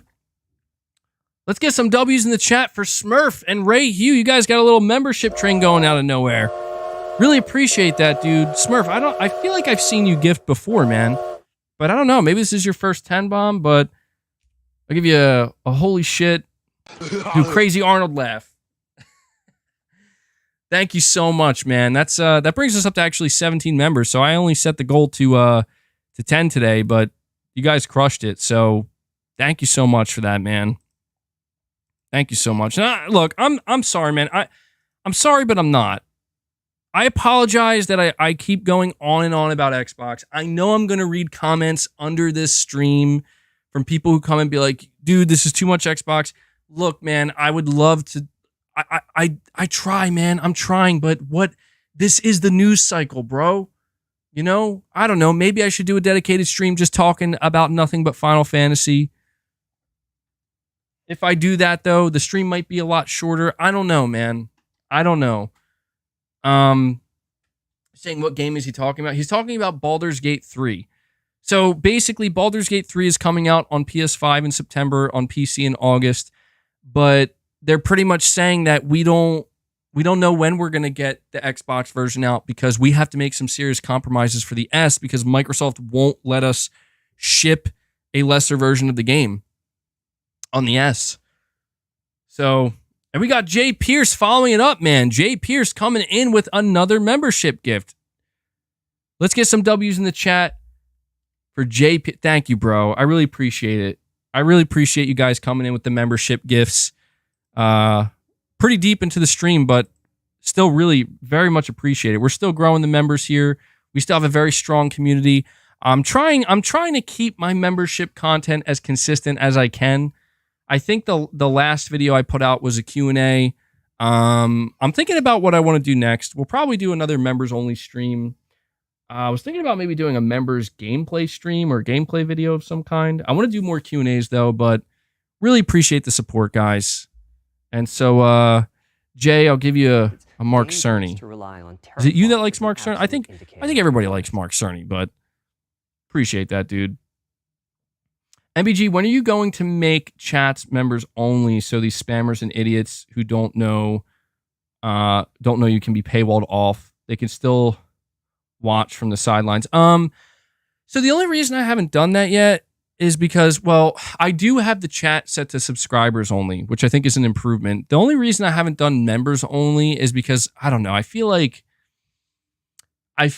that's going to really upset a lot of people because I know not everybody can afford to become a channel member. And there are a lot of people who do contribute to the conversation that are just channel viewers and are, just here to hang out and okay, my cats are fighting again. They're here to hang out and contribute and support me just by, viewing the content. Yo, my God, do you see these guys? Holy hell. I swear, man, this is what you get with MBG streams. You get my cats going crazy on one another. You know what I want? I'm about to experiment with something now at the end of this stream. I'm about to experiment with something. All right, guys, you're getting a little bit distracting, okay? I'm watching them too, bro. I'm watching them too. Sorry, I'm just enjoying. Look at this. All right, come on. You guys are getting too crazy. It's going to get like some kind of like, I'm going to get in trouble for this or something. It's so funny because like Leia gets all super defense mode, bro. You're saying gifted subs would become more valuable, and if people really want to be a part, they'll be incentivized to pay to join, because because you often get bogged down or pulled into loops.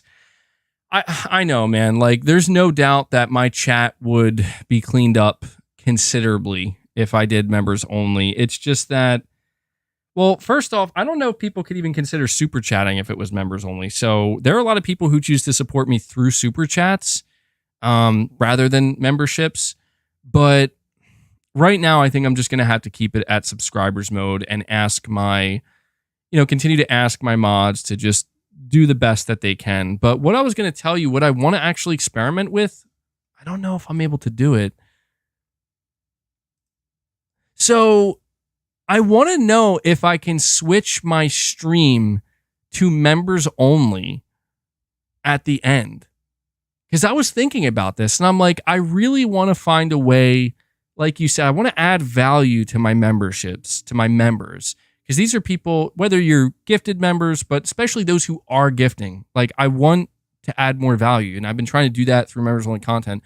I wanted to see if I can possibly do a situation. Now he's chewing my wires. Dude, I swear, you guys are becoming too much. I want to see if I can do something where at the end of my streams for like the last 15, 20 minutes or something like that, I switch it to members only and basically just have that's how we can do like a members only chat where like the first couple hours of my stream, normal content, where everybody's involved. And then after that, I can switch it to members only and we can have kind of our own segment where we just talk and hang out. I think I'm going to experiment with that today. See if, because I never tried it. Because I never really thought. Like, I never really thought about how, like, I think YouTube gives you the ability to switch your stream over in real time without ending it from public to members only. Saying non-members can only comment every minute or less. Is that how it works? But they can't see me on screen anymore, can they? Yeah, because I know that's what people, again, I know like my members, they would like to see a little bit more, and I could experiment with it. You're saying your mod has a good idea? Which one? Slow chat allows members to chat freely. That's true. That's true. I could do that too.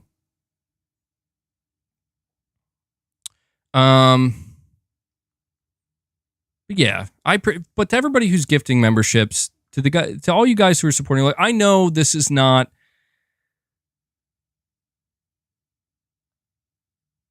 I know this is not the most ideal time for PlayStation, right? And it's not like bad. It's actually pretty good. Like if you're a PlayStation player and if you're in the Final Fantasy, it's a good time right now. I just mean, like, if you're a PlayStation enthusiast and if you're somebody who's here on the channel and you follow this stuff like I do, like many of us do, it's just not. This whole situation has been drug out for so long, and it really does suck that it seems like it's holding everything up, man. We've talked all about, like, did Sony have a weak showcase because they held back and blah, blah, blah. It's like, none of that really matters now because it's like, it doesn't really matter because look at where we are now. The shows came and they went, and now we're right back to this. And I know people are like, dude, you don't have to talk about it. You can talk about anything else. And believe me, if I thought that there were other things I could discuss that would keep my channel flowing as well as this, I would. But it just doesn't work that way, man. It doesn't. And I hate to say that, but it's just the truth, at least the truth for my channel, where PlayStation is heavily directly involved in this fight with the FTC and with this Activision Blizzard thing. And, it's not, it is not the most exciting thing. It's just not. And I would love nothing more than, like, my hope. I know that I'm probably a fool for hoping this, but I'm like sitting here thinking like, okay, this is probably going to linger on in July. probably August. I think the bigger trial is actually happening in August. I'm really hoping that like Sony comes out in September and is like, okay, well, here's our second showcase right before the launch of Spider-Man 2, and we're done. Like, we're going crazy now. I don't know. Like, you could just tell, man, what the fuck is Sony is holding back, bro? Saying this deal means a lot for PlayStation. It does. It does, man. It does. And I hate that it does. I understand it. I understand, you know, we got a bunch of numbers yesterday that revealed just how important Call of Duty is to PlayStation. It is unfortunate. $800 million in, I think, profit alone or revenue alone. A couple million. I think like there's like what 14 million people who are subscribed to PlayStation Plus that like mainly just play Call of Duty. Shit, man. It's like, yeah, you can totally see why Sony is concerned. And this is why I keep calling, one of the reasons why I keep calling Microsoft out every day as more of this shit comes out is because it is annoying as a PlayStation channel here who's covering PlayStation, who gets to be involved in all these conversations. It is incredibly annoying to see people constantly shitting on Sony and making it seem like Sony is somehow wrong or fucked up for doing what they're doing right now, when in reality, like, they have to be worried, man. Like, they have to be on top of this shit, and they have to try, even if it makes them look bad. They have to try to stop this, because look at what we're learning, dude. Look at that. Look at what we just covered. How Phil Spencer, 2021, boom, makes the executive decision going forward, all Bethesda games exclusive. Just like that. Just like that. Sony loses every single Bethesda game that will ever be fucking made. And people sit here and they shit on Sony for being worried about what might happen to Activision Blizzard. It's fucked up, dude. And don't get me wrong, I'm not so much worried about Sony's money. I'm not. It's just, I get it. Activision is super, and Call of Duty is super important to your platform. I don't control that. I can't help that. If it was up to me, Call of Duty would not be in the limelight, bro. Laman, you're saying, check your last tweet from @GrantL Sony Insider. Let me check that real quick.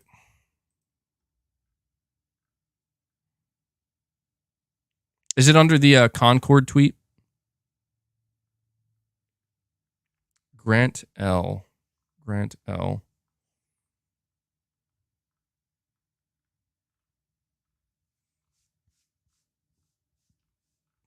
I'm not seeing it yet. Anyway, I got a lot more replies on this tweet than I was expecting. Grant L. Rumored Sony Insider. Okay. Let me see this. I never heard of this website before. Oh, no, dude. We need to stop right here. Nope. I'm not even gonna name the person because I'm not wasting my time and I'm not giving them a spotlight. All I will tell you, Laman, this person that is being referenced, MEG gets hacked live on stream. I don't know, it might. that website was a little shady looking. I'm just going to tell you, though, the tweet, the person that's being referenced in that article they are not an insider. Yeah.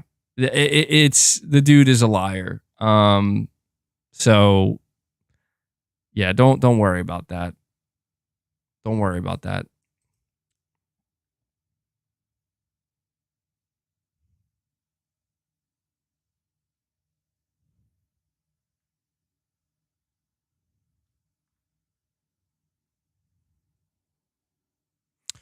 Hold on, I just want to read one last thing. It's so hard to keep up with this shit, man.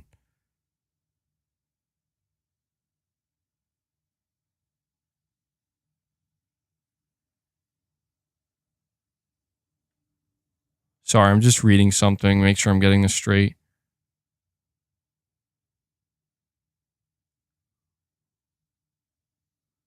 All right, hold on. Chat between Stewart and Spencer being brought up. Email was sent.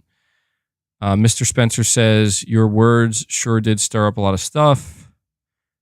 I wish we could just come out and say we were talking it all exclusive at this point.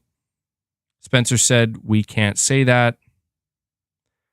The lawyer questions him saying, you said we wish we could go out and say we were talking about all exclusives at this point. Does that mean all of ZeniMax? Spencer says, yes, that's what I said here. So Phil Spencer makes ultimate exclusivity decisions. That's correct.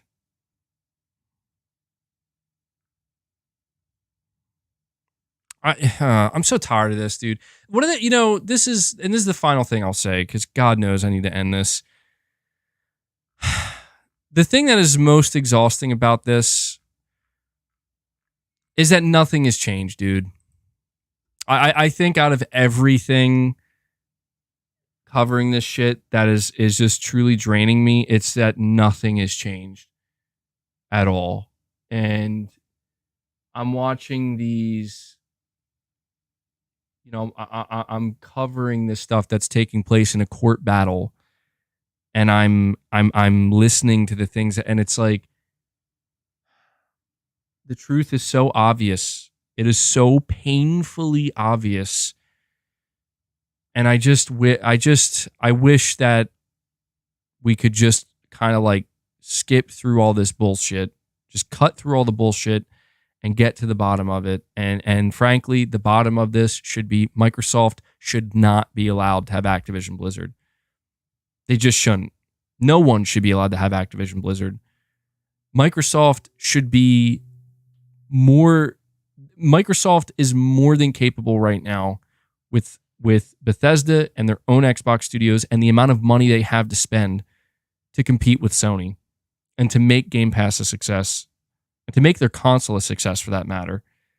And I fucking am just so over this, like the frustration that people have on my channel talking about this. I actually share that frustration where it's like, I'm over this shit, dude. I'm over the consolidation wars.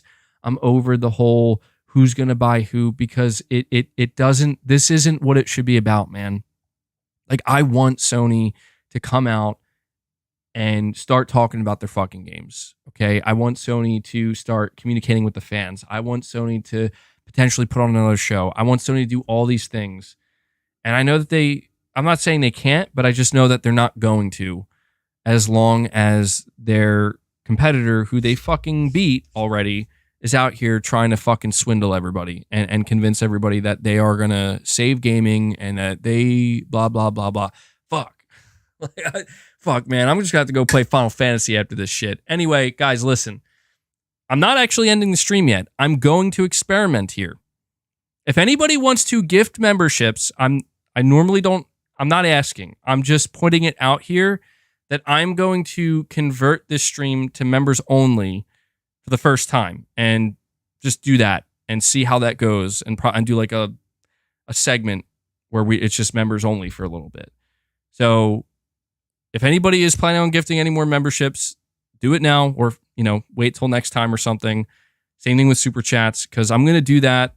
I don't know how that works. Like I don't know how that works with members only, but I want to experiment with this, and if it's something that goes well, we can maybe start doing this at the end of each stream and see how that goes.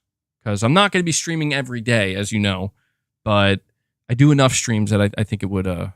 Luden Prime, you're saying my membership right now. I'm sorry, man. Come on, guys. we need to get Luden Prime back in here. I know a lot of memberships have been expiring, but we'll do what we can. We'll do what we can, man. But to everybody who is here and who has been supporting me, to all those who maybe aren't members still, I really appreciate the support you show for the for the regular streams, man, and for all the content, all the super chats, everything you guys do. It really is very much appreciated. Okay, so I will catch everybody who is not going to be moving over to the members only chat in the next stream. My goal is, what's today? Thursday? I think my goal is to try to do another stream on Saturday, hopefully. So look out for that. But I'm going to switch it over now. All right. And let's do it. Let's see what happens.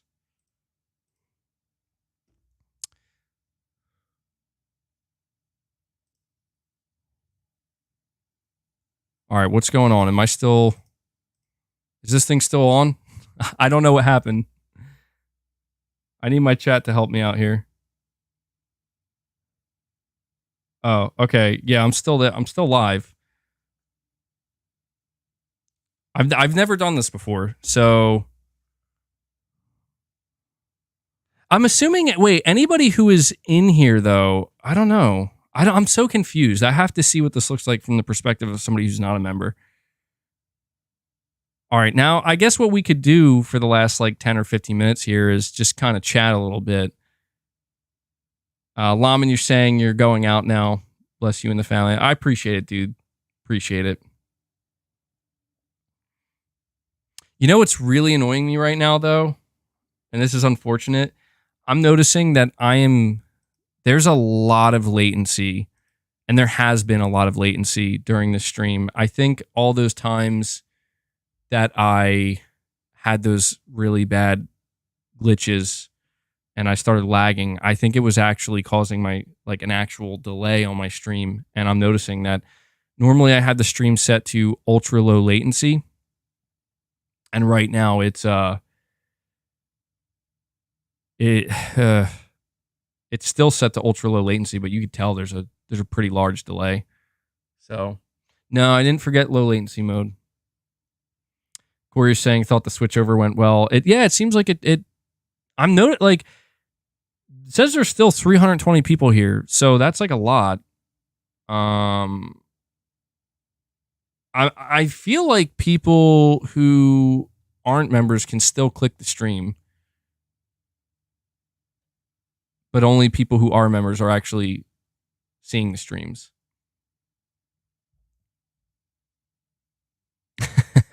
MBG, eat your carrots, bro. The cravings go away. I'm not a big fan of carrots, honestly. You know that? I mean, I like some vegetables. I like green beans. I like broccoli. I like peas. I'm trying to think what other. I don't know. I'm not the biggest fan of vegetables, though, man. Like carrots are one vegetable I'm not a fan of. Don't know why.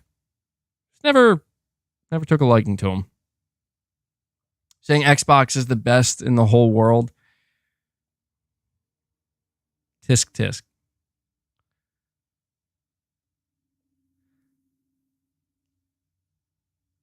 Says members only hide the amount of live viewers to us. Interesting.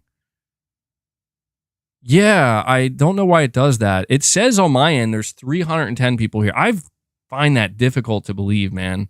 I think some people might not actually be members and they're here just like looking at the chat.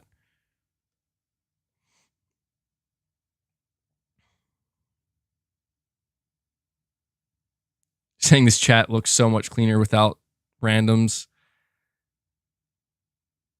It's tough, man. It's tough. Like I said, people, there are a lot of people who support the channel in different ways. And so you're saying it was a joke, MBG. Dude, I feel like I can never read when people are joking. Cam, you're saying I just went out on TV as big as MBG sticker. Can't get it unless you're a member. Interesting.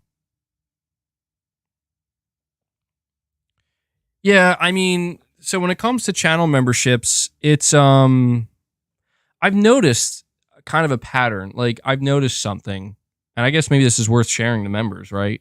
I mean, I probably share it to everybody, but I've noticed that like when there's a lot of like, as a content creator, I've noticed specifically somebody who covers PlayStation and like console gaming and whatnot, there's like a flow, and it always goes this way. And there's peaks and there's valleys. And I've noticed that there are just times and this is how it's always been on my channel. And I think it's just part of the industry. But because I'm mostly a news and reactionary channel and a commentator, there are always these moments where it's like it peaks and then it just slowly starts to go down and down and down and down and down. And then it just kind of levels out and it stays low tide for a while. And then you never know when it's going to pick up again. And I think that the whole thing is what I've noticed now anyway. And this is why I hope it's not true, man, because it's gonna suck, and I might have to. I don't know. I might have to pivot and find some other things to start talking about or doing on the channel. We'll have to see. But I noticed ever since we transitioned from, you know, having the events and all the news coming out about games and whatnot and developers talking, and then that died down. And then immediately, as soon as it went back into the conversation about Activision Blizzard and the fucking politic shit with the FTC, and once that happened, it just, dude, it just like, it became the lowest tide. Like things, it just completely leveled out. And it sucks because it's like, I feel like I have no choice but to, I mean, it's not that I don't have no choice, but it's just that I have to, you know, I have to follow this to a certain degree. I do, because it's, you know, like I said, man, PlayStation is involved. And I'm just so desperate for things to change, man, because I think the thing that really killed me the most, saying post summer showcase fatigue, you know what, part of it is that, but you know what killed me the most, man? Dude, you got to stop chewing my wires. What killed me the most was that Sony had a weak showcase. That, I think that was, I don't want to say that was the killing blow, but when I tell you that, dude, the amount of momentum, I mean, it's no secret. Like, I have a PlayStation channel, you know what I mean? Like, when PlayStation is doing well and has a lot of momentum, my channel picks up. It's no different than anything else, you know what I mean? Like, any channels that are focused on specific games, when those games have good momentum, those channels associated with them pick up. It's just the way it goes. When PlayStation has good momentum, my channel picks up. And it's interesting that I noticed once Sony's showcase ended, I noticed the momentum on my channel took a fucking massive nosedive, which is fine. Like, that is normal, because like the showcase is the peak, but it was the fact that this was the first showcase in like almost 2 years. And this was supposed to be the thing where it's like, now we're going to get a whole new picture and a whole new like roadmap for like the next 2 years or something like that. And that didn't happen. But here's where things get even more interesting. I noticed that things were, you want to know when things really took a turn? And I don't want to say, I'm not trying to make it sound like it was like a bad thing, but it's just, you could, like, trust me, as a content creator and seeing the numbers and stuff and noticing what's going on. Dude, when Xbox had their showcase, I think that, dude, that I've noticed a massive shift, bro. Like, it was huge. And I'm not saying like my channel and my channel's data is relevant to the bigger picture, but I've been doing this long enough to know, like, I am more certain than I ever have been that Sony definitely has something planned. Dude, you gotta stop, man. That Sony has something planned before the end of this year, because the tide has shifted so significantly. I've never seen Sony lose so much momentum so rapidly in all my years of covering them. I'm not saying like they're now struggling to sell PS5s or they're going downhill or anything like that. It's just things have changed. Like the tide has shifted dramatically. And as somebody, I don't work for Sony, obviously. Like, I don't know what it's like inside at Sony, but I follow them close enough to where I can get a general sense, like my fingers on the pulse. And right now it's pretty weak, man. And granted, Final Fantasy, like, you know what really hurts to see right now? What really hurts to see is that Final Fantasy 16 seems to be getting unwarranted and unnecessary fucking blowback because of this Activision Blizzard bullshit, because of the fucking Xbox fans, dude. That shit really pisses me off. It really does, because you're talking, like, you could tell that there are people that they are all riled up because of Microsoft having a good showcase and because of, Sony not having the best showcase, and now because of the ABK deal, and for some reason the PR and the optics are completely in Microsoft's favor, even though they have the worst things coming out. And for some reason, Final Fantasy had to launch at this exact time. And you can just tell people are, I want to make it clear, there are people who are being fairly critical. And I'm emphasizing the word fairly, like they're being fair to the game and they're being critical about certain aspects. And that's fine. But it really does bother me. It really does bother me to see that there are, that they're just people who, I don't know, man. Like they're just out here to try to drag something down where it's like, Final Fantasy didn't do anything to anybody, man. And I feel kind of bad for the game, It sucks, dude. It sucks. Smurf, you're saying, I hope they have another showcase this year, but I don't think they will. I mean, it would be weird if they didn't. Simply because, I don't know, man. This has not been the best year for Sony. Certainly not. Corey, you're saying, I'm hoping Sony will have something for September. That's what I'm hoping too, man. Because if they don't do it in September, it's not happening. September's our only hope, man, for another big Sony show. And you know what? If Sony does... My cat, man, he is torturing me. If Sony does do another show this year, we can get excited for it. We absolutely can. Because we know. We're going to know. We're going to know that, okay, well, they can't show 3 CGI trailers again. This is it. This is what they've been waiting for. Oh my God, my chat is so delayed. Saying Sony has gotten too comfortable. Maybe they need an awakening. I don't know, man. I don't know that they're too comfortable. At this point in time, considering how aggressive Microsoft is being, I don't think it's complacency, man. I really think it's that they are purposely holding back. That's what my gut tells me. I don't think Sony's stupid, man. You heard what Jim Ryan said. They got some good stuff cooking. You know what? I just thought of this really quickly. How do I handle this stream once it's finished? Because I want to keep the stream public so people can view it. But are they going to be... I guess if I make it public, they're going to be able to view this segment too? Or do I cut this segment out? Now I'm confused.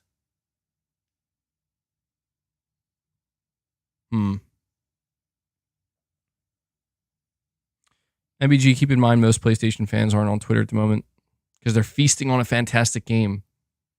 Yeah, that's true. That's true. That's true. Reverse your Thanos snap. I didn't think about that. I definitely have to keep the stream public, because it's a long stream, and I do rely a little bit on that ad revenue to help boost the streams a little bit. And I know that there are a lot of people who want to watch it that couldn't make it. Boss, are you serious right now? If you guys could see this cat right now, bro. Come on. I know. He's looking at me please let me up. You're saying I think it will cut to your emblem? I'll have to check it out afterwards. Worst case scenario, I might have... Oh, I don't know. That's so... I didn't consider this. I've never done this before, so I'm not sure. Maybe I'll have to cut this part out, or...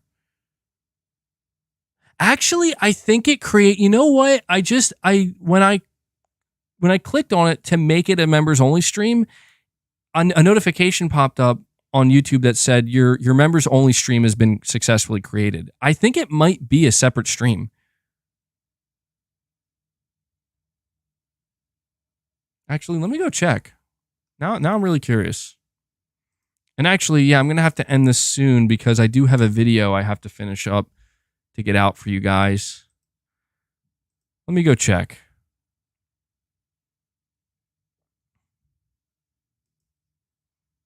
I feel like YouTube's algorithm is helping me out a little bit lately too. I'm gaining more subs. No, nope. It did not create a second stream. Okay. Yeah, I don't know. I'll have to see. I'll have to see how this is handled when I'm finished here. But I gotta experiment a little bit, see how it goes. You're saying you're actually interested in marathon? I am too, man. I am too. I'm a little bit nervous, but saying you can edit your stream once you've finished. Yeah. The only thing about that is it takes a long ass time to edit. When's Helldivers 2 coming, MBG? When? Dude, I would love to know. I'm super hyped for Helldivers 2. I feel like that game's not getting enough love, man. That looks like I'm pretty impressed with how that game looks. Because I think people forget what the first Helldivers looked like. It was like a, top-down arcade-like shooter, and now it looks like a full-blown like AAA third-person over-the-shoulder shooter. And I'm impressed, man. It looks really good. You don't need to edit your stream, just leave it though. No, I know that, but that's what's weird because I don't know. Like, if I make it public, I am going to make it public. Does that mean this segment that was supposed to be members only becomes public? I don't know how to handle. I don't know. We're gonna figure it out together, guys. Saying what's wrong with it going public? Members get what they want. They talk to you live. That's deep. That's true. That's true. I guess it's because it's like, I don't know. Yeah, I don't know. I guess it would be fine.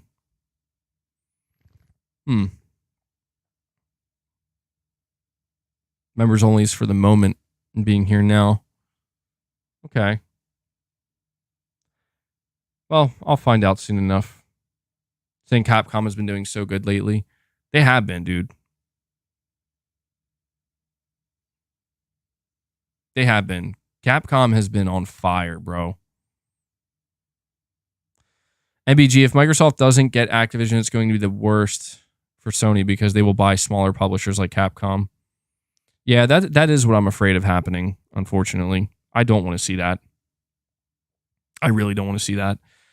Capono, you're saying MBG, great rants today. I appreciate it, man. I know I get clowned on a lot of times by people, but fuck them, Like, I feel how I feel, and I'm so tired of feeling like I'm gonna, people are trying to manipulate how I actually feel because, it might not be like the popular opinion, or, it might not, people might make fun of you, or people might like, I don't care, dude. You're saying it's so funny to me. I know. Don't get me wrong. Like, I can laugh at myself. I don't take myself too seriously. I know at times it seems like I do, but I really don't. Like, I can zoom out and laugh and be like, look, man, we're all just living life. We're all just doing our own thing. And I get really worked up about some shit, but that's how I've been about everything in life, man. I'm not like a half measures type person, and sometimes that works against me, where it's like when I'm into something, man, I'm fucking in it. I am. I'm fully there. I'm fully engrossed, and it could potentially be the only thing that matters to me. And gaming is no different. Being on YouTube is no different. When I really care about something, I really care about it.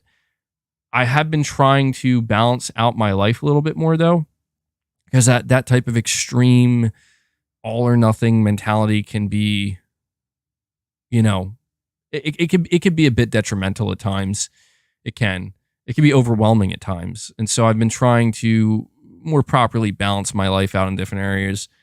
Been trying to spend as much quality time with the family as I can. Something me and my wife have been doing every night for like the past 2 weeks, and I've been thoroughly enjoying this, is we have, and this is so ironic because of all the bitching I did about subscription services, but we've been going on Netflix every night and just going under the horror movie category and just finding a new horror movie to watch every night and not overthinking it. You know what I mean? Just basically like making our way through all the horror movies. And I love horror movies. My wife loves them too. And it's been fun, man. Like the amount of different horror movies we've been watching, like some are good, some are fun, some are just so bad they're funny, some are legitimately scary. And there's it's been really enjoyable, man. It's been really it's just because I haven't really watched many movies. Like I have kind of these bursts.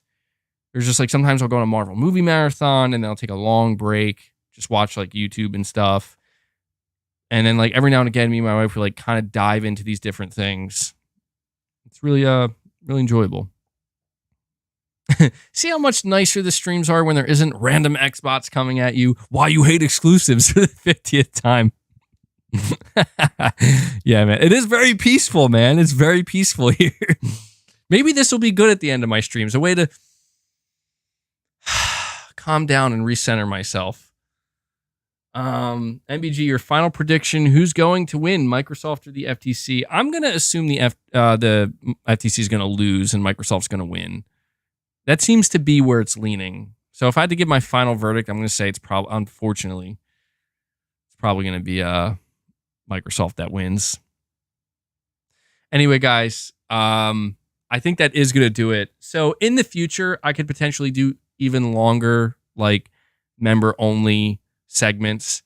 I just wanted to do this one towards the end here because, like, normally I'm not going to try to do a members-only segment at like the 4-hour mark. I'm like really kind of at my limit here.